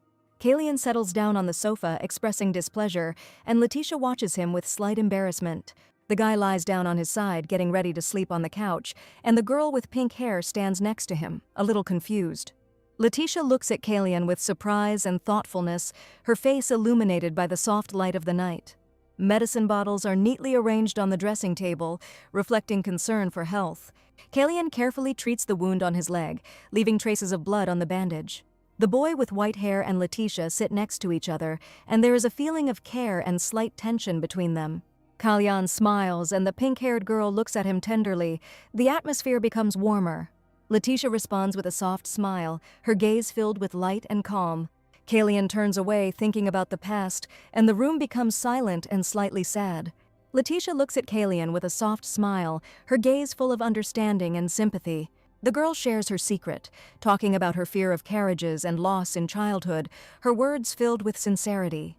She carefully closes the box, as if hiding her feelings and memories. Letitia asks Kalian not to get used to her, and a slight sadness and tension arises between them. The guy with white hair asks again in surprise, not understanding why she is talking about distance. The girl turns away, her long pink hair hiding her expression, and silence falls over the room. Letizia smiles through slight sadness, her gaze filled with tenderness and calm. The pink-haired girl rests her head on Kalian's shoulder, promising to leave only on a clear day, but there is uncertainty in her voice. She looks at the guy with a soft smile, admitting that she couldn't leave even if she wanted to. Kalian watches Letitia thoughtfully, his eyes reflecting anxiety and a desire to protect her. The guy carefully takes the girl in his arms, laying her on the bed. Care and tenderness can be seen in every movement. Letitia falls asleep next to Kalian, her face illuminated by calm, and an atmosphere of comfort and trust hangs around her. Kalian looks at Letitia with a warm smile, his gaze filled with tenderness and calm. Letitia lowers her hand onto the sheet, feeling a slight excitement. The sound of rain can be heard outside the window. The white-haired boy leans towards the girl. An atmosphere of closeness and trust hovers between them. Kalian and Letitia lie next to each other, their eyes meeting as the room fills with soft light. The morning sun shines through the stained glass window, illuminating the room with golden rays. Letitia wakes up in a luxurious bedroom, her face reflecting the thoughtfulness and slight sadness of a new day. Letitia sits on the bed, her gaze calm and thoughtful. A pink-haired girl is alone in a luxurious bedroom, surrounded by silence and morning light. She smiles, glad that the rain quickly ended and the weather cleared up. Letitia carefully places her bare feet on the soft carpet, preparing to stand. The girl approaches the window, her long hair flows down her back, and the morning noise can be heard behind the glass. A carriage stops on the street in front of the mansion. New people have arrived from the capital. Letitia looks away with concern, worried about the situation around her. On the street, a guy is carrying a young girl on his back who looks very tired. The girl with pink hair is surprised by what is happening, not understanding what happened. The young stranger with purple hair looks scared and confused, holding tightly onto the guy's shoulders. Letitia approaches the window in confusion, trying to understand why Alan is here. She resolutely reaches for the door to leave the room and find out what is going on. Letitia suddenly bumps into Kalian at the door, who looks at her seriously. The pink-haired girl is confused, feeling that the morning has started out unusually. The guy with white hair calmly explains that he was only waiting for the doctor.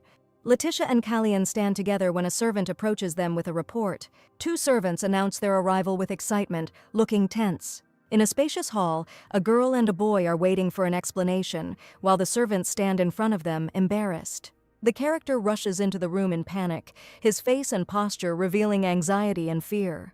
The pink-haired girl and the white-haired boy greet him with caution. Letitia looks worried, and Kalian remains calm.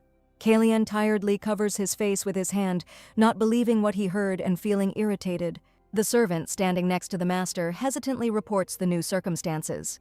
The guy anxiously asks if another problem has arisen, his voice trembling with excitement. Tension fills the room as it becomes clear that disturbing rumors are spreading in the capital. The servant runs out of the room in panic, promising to return with a report later.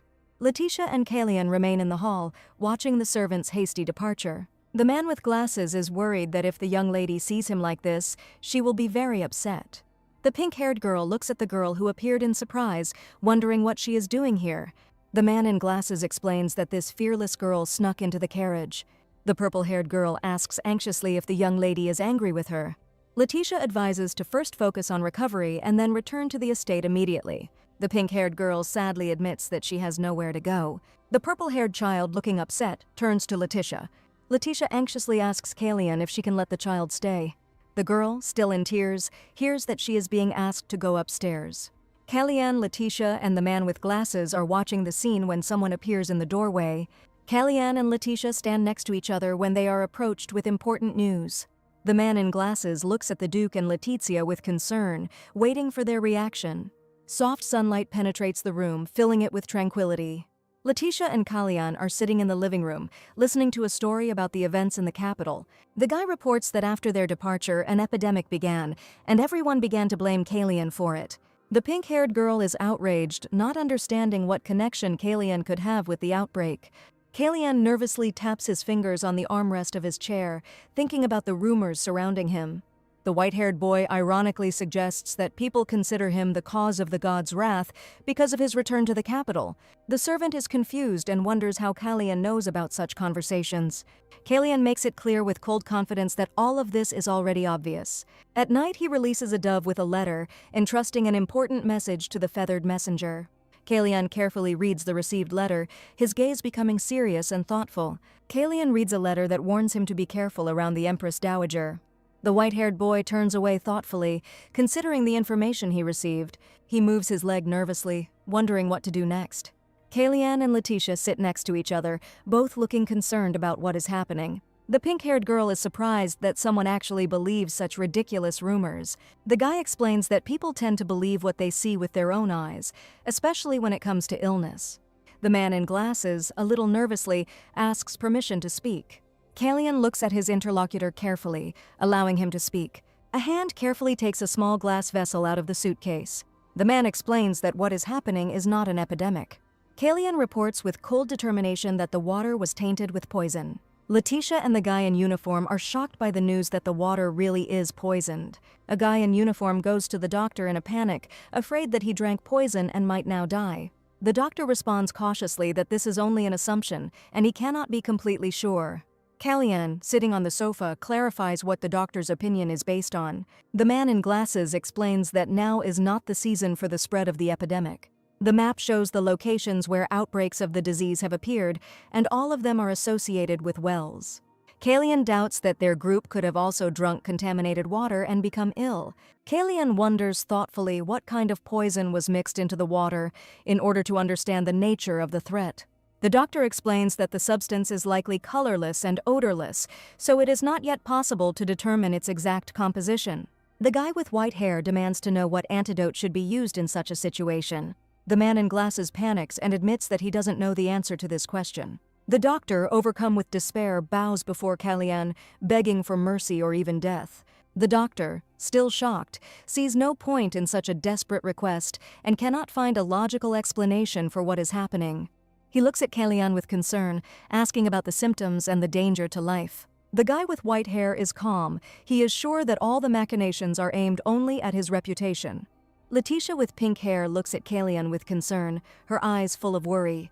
Kalian, keeping his cool, advises the girl to go back and rest. She, without hiding her excitement, notices that the guy looks unhealthy. Letitia walks away slowly, taking one last look at the seated Kalian.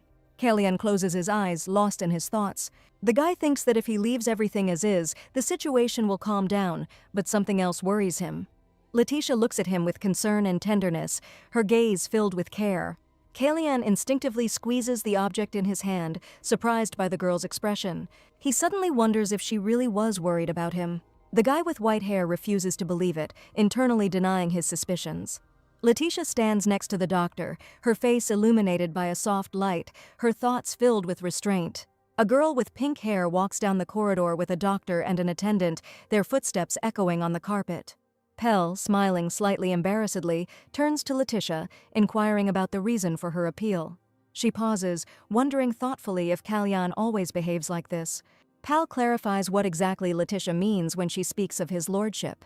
The brown-haired boy admits that Kalian doesn't even try to justify himself. Letitia wonders with dismay why Kalian allows people to hate him for something he didn't do. The doctor stops next to the girl. Their conversation becomes more tense. Pell and Kalian look indifferent, as if they don't pay attention to what's happening around them. The brown-haired boy explains with a smile that his lordship is indifferent by nature. Letitia calls out Pal's name, getting his attention. Pell begins to get nervous, feeling insecure under the girl's gaze. Pell looks at the scarred man in fear, feeling the tension growing. The brown-haired boy quickly comes up with an excuse to leave Letitia. Letitia and the man with the scar are left alone, and Pell quickly leaves the room. The man with the scar realizes that Pell has said too much and tries to hide his awkwardness. The pink-haired girl thoughtfully repeats the word sinner, her gaze becoming sad. The scarred man bows politely to Letitia, ending the conversation and stating that he has nothing more to say. Letitia slowly walks down the corridor, and the man with short hair watches her. Kalian, weakened, lowers his head onto the pink-haired girl's shoulder, his face covered in sweat. The girl sighs heavily, admitting to herself that she can't stop thinking about what happened. Letitia addresses a doctor named Philip, her voice determined. The room is filled with golden light, reflecting off the luxurious furniture and walls. She asks Philip if he is sure that the substance in the well is a colorless, odorless poison. Letitia looks ahead with surprise and anxiety, waiting for an explanation. On the table are flasks with a reagent that was created during a fascination with toxicology. The doctor asks the girl whether she has tried this reagent on well water.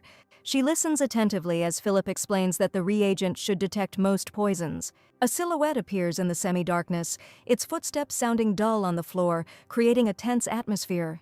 A man with long dark hair and an enigmatic smile appears in the frame, his presence causing alarm. Letitia's eyes reflect fear as she suddenly realizes something important. Philip wonders doubtfully if a completely new poison could appear out of nowhere. The girl with pink hair asks the doctor again, not believing her ears. She picks up a jar of reagent, preparing to test it. Letitia confidently suggests that the incident is connected to the Godwin family. The man in glasses anxiously clarifies whether they are talking about the ducal family of Godwins. The atmosphere in the room is tense. Letitia, holding a jar in her hand, tells how someone recently began secretly importing a certain spice. Against the backdrop of the sacks of goods, it is clear that the ducal family had no trouble obtaining import permits. The boy and girl stand next to each other, and he agrees with her guess, confirming her suspicions. The man understands that the situation may be much more serious than it initially seemed. Alan's example makes it clear that young children are particularly vulnerable, their lives at risk due to low tolerance. The doctor carefully places the flask with green liquid on the table, surprised by Letitia's knowledge. Letitia recalls seeing the information she needed in Patrick's documents one day while she was at the ducal estate. The doctor is amazed that the girl remembered the details after just one glance at the papers. He is about to add something but hesitates, considering it not so important. The blonde with the cold gaze claims that only Lady Appels of the Lorazin family has the necessary information. The doctor asks if this is the same Appels who was Patrick's lover, and Letitia confirms his guess. Letitia is surprised and tense, her gaze full of worry. On the throne, surrounded by radiance, rests a scepter with a blue stone, a symbol of power and mystery. The room is silent. Sunlight falls softly on the furniture and doors. Calian, his hand over his eyes, looks tired and thoughtful, the cigar in his hand underscoring the tension of the moment. A request for entry is heard from behind the massive door, and the atmosphere fills with anticipation. Calian recalls with displeasure that he asked not to be disturbed for a while. Calian suddenly lifts his head, alarmed by the unexpected noise. Letitia, along with the man at the door, tries to understand the source of the strange sound, but remains in the dark. She allows him to enter with a slight smile, preparing to share important news. The girl carefully opens the door, intending to talk to Calian. Letitia looks a little confused, her gaze full of expectation. Calian, sitting on the sofa, looks closely at the girl, waiting for an explanation. Letitia notices the smell of cigarettes, and Calian sheepishly admits that he forgot to air out the room. An ashtray full of cigarette butts is visible under the table, confirming recent smoking. Calian opens the window, letting in some fresh air and asking if it's any better. The girl stands in the center of the room, preparing to explain the reason for her visit. Letitia sadly says that one of her friends can't stand the smell. In the silence of the room, Calian wonders why she came, expecting an important conversation. Letitia and Calian are sitting on the couch, and the guy with white hair comes to the conclusion that Patrick is behind everything. The girl confirms his guess, her gaze becoming serious. Calian looks at Letitia carefully, trying to figure out if she knows anything else. A letter appears in the hands warning to be careful with the Empress Dowager. Letitia notices that Calian already has his own suspicions about what is happening. She is sure that Patrick was helped by the imperial family, and this only confirms the danger of the situation. Letitia informs Calian of her decision to meet with Peter. Several days pass, and the events move to a snowy border region. An argument breaks out at the castle gates when one of the guests insists on meeting the Grand Duke. The guard explains that entry to the north is prohibited to outsiders without his lordship's permission. Peter, irritated by the situation, admits that all this is driving him crazy. His companion notices that they are getting too much attention, but the guy with black hair just smirks. A man with long black hair irritably remarks that the persistent rain has left everything wet. The red-haired guy recalls with displeasure that he had suggested leaving early, but everyone had decided to wait out the rain at the merchants. He and his companion look tired as they sit on the sofa, their fatigue clearly making itself felt. The dark-haired man with an enigmatic smile looks attentively at his interlocutor, and the red-haired guy is confused and with beads of sweat on his face, clearly nervous, not knowing how to react to the situation. A stone wall and a closed door in the background, a question is asked if there was any news from the father. The answer comes with regret. Neither letters nor messages via carrier pigeons have brought results. Two people stand next to each other. One of them suspects that something is wrong because there was no report. The guy with black hair stops, looking thoughtfully into the distance. The red-haired young man is surprised to report that Patrick has unexpectedly become a scribe at the imperial court. The black-haired girl smiles mysteriously, thinking that the Grand Duke, who had not been in touch for a long time, suddenly wanted to meet her. The guy with red hair looks at his companion with slight bewilderment. He smiles slyly, clearly anticipating how things will turn out.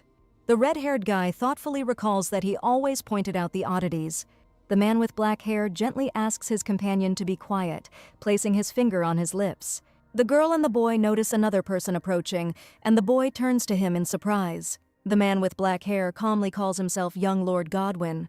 The man with the scar on his face clarifies whether it is really Peter Godwin in front of him. The black-haired guy looks a little confused and tense, realizing the importance of the moment. The sunny and sophisticated living room has a calm atmosphere filled with soft light. Letizia recalls her meeting with the young Duke with surprise. Kalian calmly confirms that she did indeed say that. The girl is lying on the bed, wrapped in a blanket, and is perplexed as to why she ended up in this position next to the guy.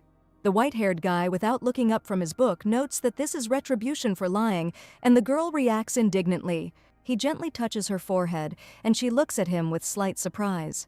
Kalian accuses Letitia of telling many lies, and the pink-haired girl hides her head under the blanket.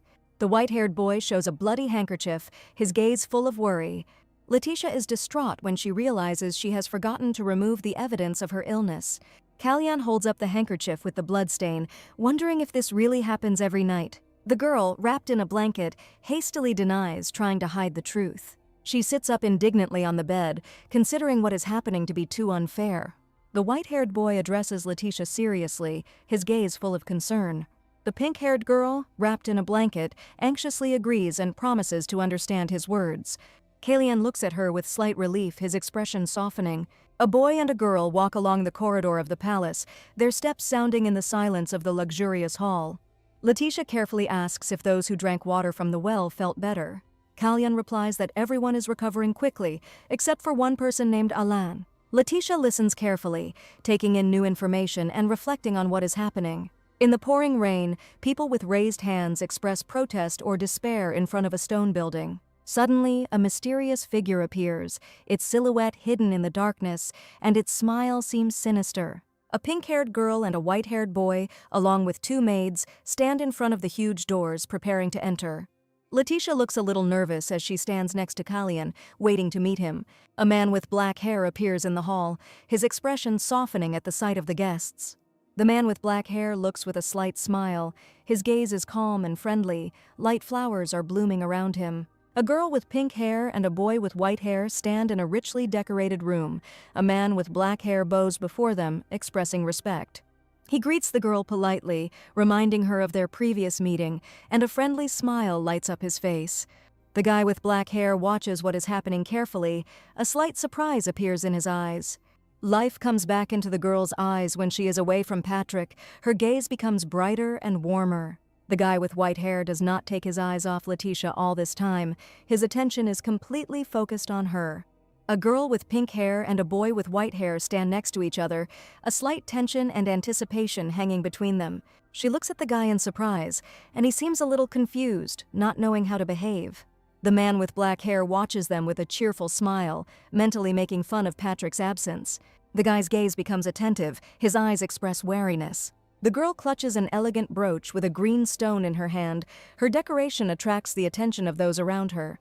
The man with black hair smiles thoughtfully, sensing something strange in what is happening. A man with black hair notices a brooch on his interlocutor's clothes. It seems familiar to him. He smiles, hiding his true thoughts behind a polite expression. The guy sits down opposite the girl and the guy with white hair, mentally noting that this brooch could be dangerous. The man carefully touches the brooch, deciding that he will use it if necessary. He bows his head, admitting that he would be ashamed of his guild's reputation if word of the goods reached the capital. The guy with black hair looks with slight sadness. His gaze becomes thoughtful and distant. The man with black hair reacts with surprise to his interlocutor's words. His posture is tense. The white-haired boy calmly explains his original intentions regarding the trade union. The pink-haired girl grips the guy's sleeve tightly, her gesture filled with emotion. The guy with white hair is perplexed, not understanding what is happening to the girl. Letitia confidently voices two demands, her voice sounding firm and decisive. The black-haired man agrees with a slight smile, noting that the North now interests him. In the spacious hall, the second demand, related to the current epidemic, is being discussed. The guy with white hair turns to the man with black hair, waiting for his reaction. The man with black hair reasons that a merchant will never agree to a losing deal. He assures that, on the contrary, it will bring benefits to the young master. The guy with black hair clarifies how this can help. The pink-haired girl explains that the product will be used to create an antidote, which will then be resold. Letitia announces her conditions with a joyful smile, her eyes shining with hope. The pink-haired girl confidently speaks of a counter-demand, her gaze full of determination. The man with black hair listens attentively, his face remaining serious and reserved. A slight, mysterious smile appears on his lips, hinting at hidden thoughts. Letitia hands over a box containing a rare plant, asking Philip about the time. Philip accepts the box in surprise, not believing that the girl actually managed to get this valuable ingredient. Philip holds a box with a rare plant, looking at Letitia and Kalian in surprise. The man with yellow hair promises to do everything possible to prepare the medicine as quickly as possible. The pink-haired girl watches his strange behavior with bewilderment. Letitia looks up, a slight worry in her eyes. A guy with white hair stands next to a girl. His face is serious, and she is looking at him carefully. Kalian speaks decisively about the need for an antidote, his gaze full of confidence. The man with black hair says with a smile that he must personally supervise the process of making the antidote. He looks at me with a slight smile, his well-groomed appearance causing mixed feelings in those around him. Kalian remembers that even in his past life this man was nearby. The white-haired boy and Letitia discuss how everything is too connected with the young Duke Godwin. The pink-haired girl is surprised by her feelings, her heart squeezed with excitement. She feels a heaviness in her chest, not understanding why the emotions are becoming so strong. The man looks at the girl with concern, noticing her uneasiness, and she, slightly embarrassed, admits that she feels an internal heaviness. The guy grabs the girl's hand tightly, not letting her leave. Kalian holds Letitia's hand with excitement, his gaze full of care and concern. Letitia, embarrassed, tries to explain to Kalian that the reason for her condition is not so important. She clasps her hands, convincing herself and those around her that this is all a trifle and not worth worrying about. Kalian doesn't believe her words and is about to call a doctor immediately, but Letitia hurries to stop him, reminding him of the importance of preparing an antidote. Letitia grabs Kalian's hand. She assures him that she really does feel fine and does not have a fever. Letitia presses Kalian's palm to her face, her gaze full of determination. The girl confidently takes a step forward, demonstrating that her vision is fine. Kalian and Letitia look at each other, a tense atmosphere hanging between them. The boy and the girl find themselves very close, their gazes intertwined among the flowers. She is a little embarrassed, but the guy remains calm, thinking about his next steps. The pink-haired girl quickly leaves, remembering that someone should be in the office. She lowers her head, her hair flows softly over her shoulders, her mood becomes pensive. An empty corridor greets the girl as she approaches the right door. Letitia stops at the door, feeling a strange change in herself. She peers inside cautiously, her gaze full of concern. Inside the room, a man and a masked maid look at the girl in surprise, not expecting her to appear. Letitia enters a room where a butler and a masked maid stand at the bedside of a sick girl. The butler and the masked maid sheepishly make excuses, realizing the awkwardness of the situation. The girl thanks them for their care, noting that thanks to them the patient was not so lonely. Letitia admits that she thought these people didn't like her. The butler and the maid exclaim that this is not so, reacting with surprise to her words. The butler begins to explain that they avoided the girl for another reason. The masked maid recalls being considered disgusting, and burn marks are visible on her face. Letitia feels unwanted, and it weighs on her as the butler and maid watch her. The sick girl asks if Letitia thinks they are monstrous. The butler and the maid reply that they don't consider her that way at all. Letitia thanks them with a smile, noting that thanks to them, Alain feels better. The butler sheepishly admits that they have done nothing to deserve such praise. The girl stands by the bed, and the butler and the masked maid anxiously ask if she is still angry because of their rudeness. Letitia thinks of herself with a slight smile as someone who has only been here for a short time. The butler asks in surprise if it was she who left the basket at his door. The girl jokingly explains that she found out everything thanks to Sir Davis, although in fact it was just a guess. The maid decides to ask Letitia directly what she liked more, the strawberry scone or the lemon sorbet. Letitia looks at them with slight surprise, not expecting such a question. A slice of lemon pie is served on an elegant plate, garnished with a citrus wedge. Letitia smiles, her gaze filled with warmth and gratitude. The butler and the maid discuss the situation, realizing that what matters is not who is right, but mutual understanding. The pink-haired girl leaves the room, noting to herself that these people turned out to be much more energetic than she expected. She remembers that she hasn't seen Mia for a long time and assumes that she has already gone to the office. Suddenly, someone with dark hair approaches Letitia's ear, disturbing her peace. Letitia stops in the hallway, listening warily to the surrounding sounds. A man with long, dark hair looks closely at the girl, wondering if she has lost anything. The guy watches her reaction with a smile, his gaze soft and friendly. The girl turns around in surprise, still holding her hand to her ear. He reminds Letitia that her room has been prepared in the West Wing and gestures in that direction. Letitia looks at her interlocutor with slight confusion, not expecting such a meeting. The red-haired boy and the maid meet the dark-haired man, who recognizes Mia. Letitia calls Mia to her, and the girl quickly approaches her. The girl explains that Mia is shy around strangers and promises to find another guide. The dark-haired man invites Letitia to show him the way. He admits with a smile that he is also a little shy, but there is a special connection between them. Letitia wonders if this will be difficult for him, and Mia looks worried. Letitia, Peter, the maid, and the red-haired guy walk down the corridor in a chain. The pink-haired girl looks up, a hint of surprise in her eyes. Letitia remembers her promise to Callian, feeling an inner turmoil. Peter stops at the window and looks at the tall clock tower, watching it thoughtfully. Letitia draws attention with interest to the legend associated with this tower. Peter smiles, reminding that any wish made at the tower will come true if you pay the right price. Peter approaches Letitia and quietly speaks words about the price that must be paid for the wish. The pink-haired girl's eyes reflect the thought of her own desire. Letitia notices that the time on the tower has changed again, which makes her doubtful.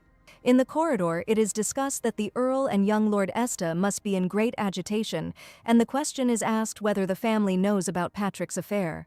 Letitia clarifies whether the young Lord Esta is indeed aware of what is happening by taking a step forward. She reflects that, knowing Patrick's character, he should have died already. Peter and Letitia stop at the end of a long corridor, and the guy with red hair lingers behind. Peter notes that the route was shorter than he expected and is about to go inside. In the dimly lit room, a remark is made that Letitia has changed a lot since she was in the capital and now looks much better. Letitia takes this as a compliment with a slight smile, and the maid stands next to her. Peter says goodbye, still smiling, and leaves. Several days pass, and a calm morning rises over the castle again.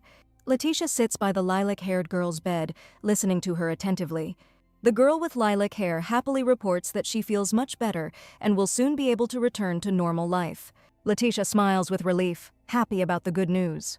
3 men gather in the corridor, among whom Callian with white hair stands out. Letitia approaches the men, and one of them inquires about the condition of a girl named Alain. Letitia confirms that Alain has shown significant improvement and notes the effectiveness of the antidote. Peter smiles and offers to begin signing the contract, and the man in glasses breathes a sigh of relief. The guy with glasses says it will take about 5 days, but mentions a problem that has arisen. There is a rare plant on the table, and it becomes clear that there is not enough tetrad to produce the required amount of antidote. Peter clarifies that more tetrads need to be found to resolve the current situation. Callian with white hair asks what exactly the problem is. The black-haired man notes that most of the supplies have gone into the wells, and the remaining amount may not be enough to meet the needs of the capital. He closes his eyes, thinking that if people start dying during this time, the situation will become critical.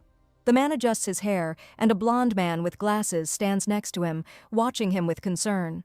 The guy collects his thoughts, touching his forehead and trying to find a way out of the current situation. He remembers that there is another family in the Empire that has a tetrad. Callian and Letitia stand together, and the boy remembers that there is another family in the Empire that has a notebook. The man raises a finger, clarifying that the House of Esta is responsible for transporting these spices. Callian doubts that the Duke will agree to share such a rare and valuable spice. Outside the gate, a man explains that they have had some bad luck this year and were unable to pay for the shipment on time. As an exception, they paid with some expensive spices, among which was probably tetrad.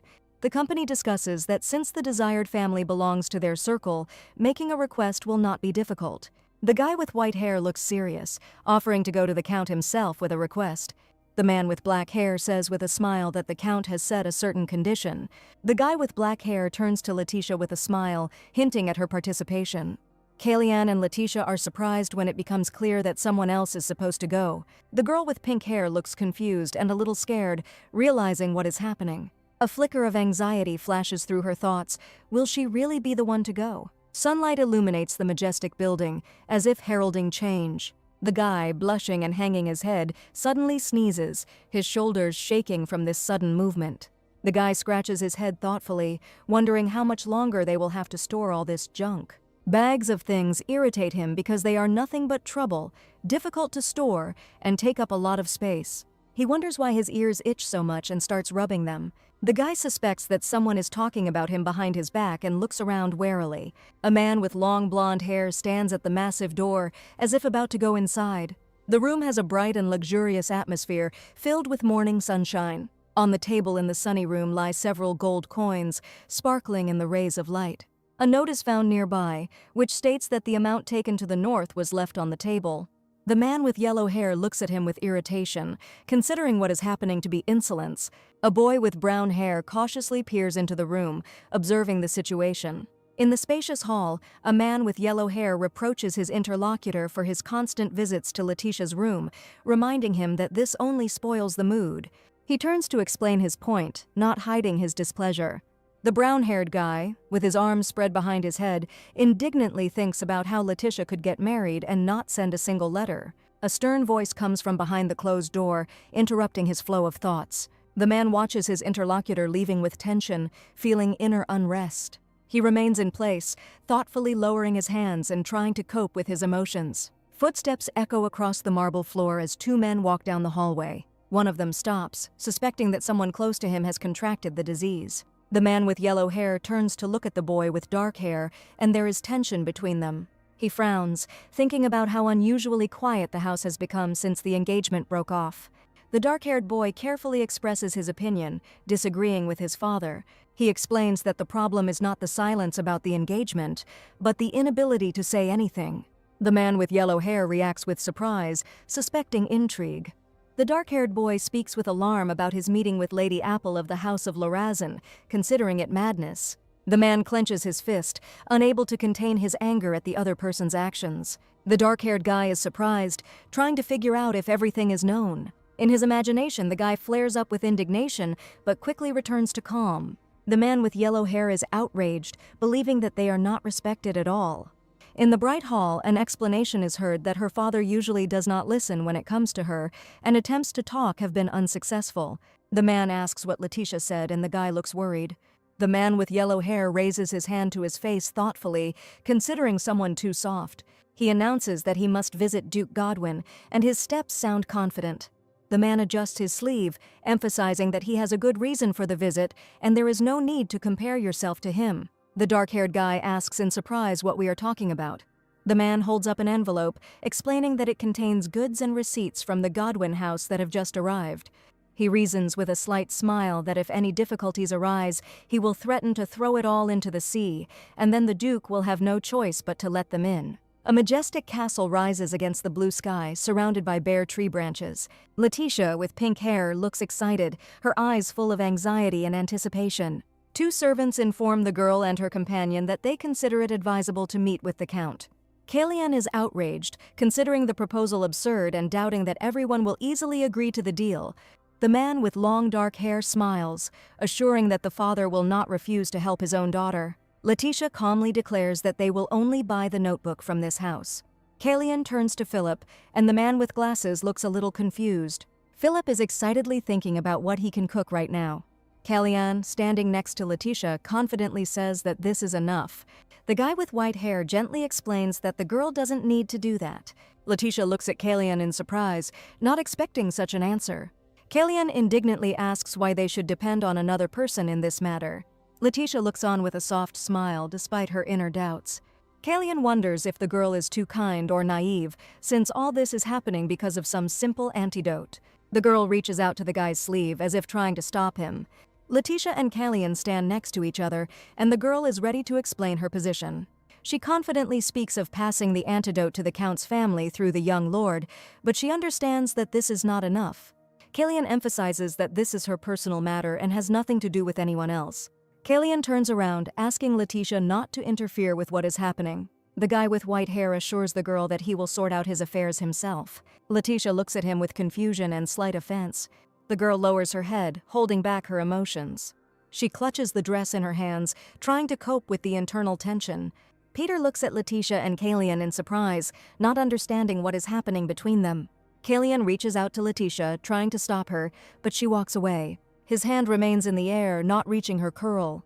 Letitia, holding back her emotions, explains that she did not have time to study the information received. The girl quickly turns around and leaves the room, leaving Kalyan confused. Kalyan looks after her with concern and regret. Peter and Philip watch what is happening, not hiding their surprise and slight concern. Peter smiles reservedly, trying to hide his slight nervousness. A man with black hair stands next to Kalyan. Both of them look a little tense but try to remain calm. Kalyan looks confused. His face shows confusion and slight anxiety. The guy with white hair tries to explain, and Peter looks at him in surprise, not fully understanding the situation. Kalyan insists that there is no quarrel between them, his gaze becoming more serious. Peter looks puzzled and a little confused, as if he doesn't understand what's going on. Kalyan looks at Peter with irritation, and Peter is confused and slightly tense. There is a misunderstanding between them. Peter tries to hide his smile, pretending that he is not amused by what is happening, but Kalyan notices this. Peter pulls at his cheeks in confusion, while Kalyan and another man watch him with surprise and slight irritation. Kalyan covers his face with his hand wearily, making a decision about the situation with the antidote and forbidding discussion of certain topics. Peter reluctantly agrees, accepting Kalyan's terms and trying to look serious. In the empty corridor, a reminder sounds that the Duchess looked very upset, and someone wonders whether they should follow her. Kalyan covers his face with his hand, hurt by the words about everyone turning away from the Duchess. Peter turns to Kalyan with a slight smile, while another man stands nearby, watching their conversation. Kalyan thinks to himself, realizing that the Duchess was truly worried about him. One of the men stops, visibly nervous, and asks what is going on. Peter exclaims sharply, his face and posture expressing surprise and alarm. Kalyan, looking at Peter, says that now that the antidote is ready, there is no need for his further presence. Peter asks Kalyan in a reserved manner if his presence makes him uncomfortable, and Kalyan is already turning away to leave. Peter mentally calls Kalyan heartless, but tries not to show his resentment. Kalyan begins to walk away, taking steps away from his interlocutors. The guy with white hair, turning around, emphasizes that he is leaving not because of Peter's words, but for important reasons. Peter, with a forced smile, assures that he understands everything and holds no grudge. Kalyan walks down the long corridor, and Peter and Philip watch him go. Peter is surprised that even such a cold man as the Grand Duke is capable of such emotions. He notes to himself that the Duke's castle turned out to be much more interesting than he expected. The black-haired boy reflects that returning home promises only endless routine. Philip reminds Peter that it is time to go to his quarters. Peter agrees with a slight smile, accepting the offer. He decides that listening to Philip's lectures is more fun than being bored alone. Peter and Philip are walking down the hallway, and the guy with black hair, with his hands behind his head, is thinking out loud. Kalyan walks quickly down the empty corridor, lost in his thoughts. Kalyan recalls how, after Letitia's death, he tried to find traces of her past life. At the bar, Peter tells Kalyan about an ancient manuscript that fell into his hands. On the pages of the manuscript, Kalyan finds a mention of the Shutton Tower, which piques his interest. Peter watches the events unfold with a mysterious smile, anticipating something unusual. Kalyan wonders if Peter is hiding something or if he truly has nothing to hide. The guy clenches his fist, deciding that he should task Mark with packing Peter's things for the evening. The spacious library is quiet, with sunlight softly illuminating the books and furniture. Letitia sits at the table, her face buried in her hands, lost in her thoughts.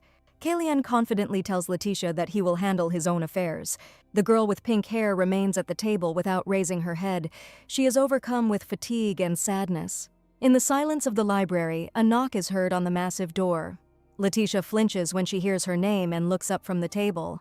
The pink-haired girl slowly stands up, shyly approaching the door to let the guest in. There is a voice behind the door, and someone is about to come inside. Letitia rushes to stop the guest, hastily rising from her seat. In her haste, her shoe slips off her foot, leaving the girl barefoot. Letitia turns around, noticing that she has lost her shoe, and looks embarrassed. Kalyan stands in the doorway, watching the pink-haired girl carefully. Silence reigns in the library. A lonely shoe remains lying on the floor. Letitia, hiding behind a shelf, watches Kalyan with concern and does not understand why she is hiding. The boy with white hair notices the shoe and picks it up, his gaze becoming softer. The girl shifts awkwardly from foot to foot, feeling insecure without one shoe. Letitia is relieved to see Kalyan about to leave, and her tension eases a little. A thoughtful look appears in her eyes, as if she is deciding whether to say or do something. Kalyan comes closer, and the pink-haired girl looks at him in surprise, not expecting his return. She admits that she thought the guy had already left, and Kalyan drops to one knee next to her. The guy calmly says that he still has time, and if necessary, he will just say so. Letitia, smiling, jokes about how confused the vassals will be if Kalyan does not leave in time. Kalyan sits in the hall, his face serious and focused. The guy carefully takes Letitia by the leg, showing concern. The girl is surprised and embarrassed when he bows before her.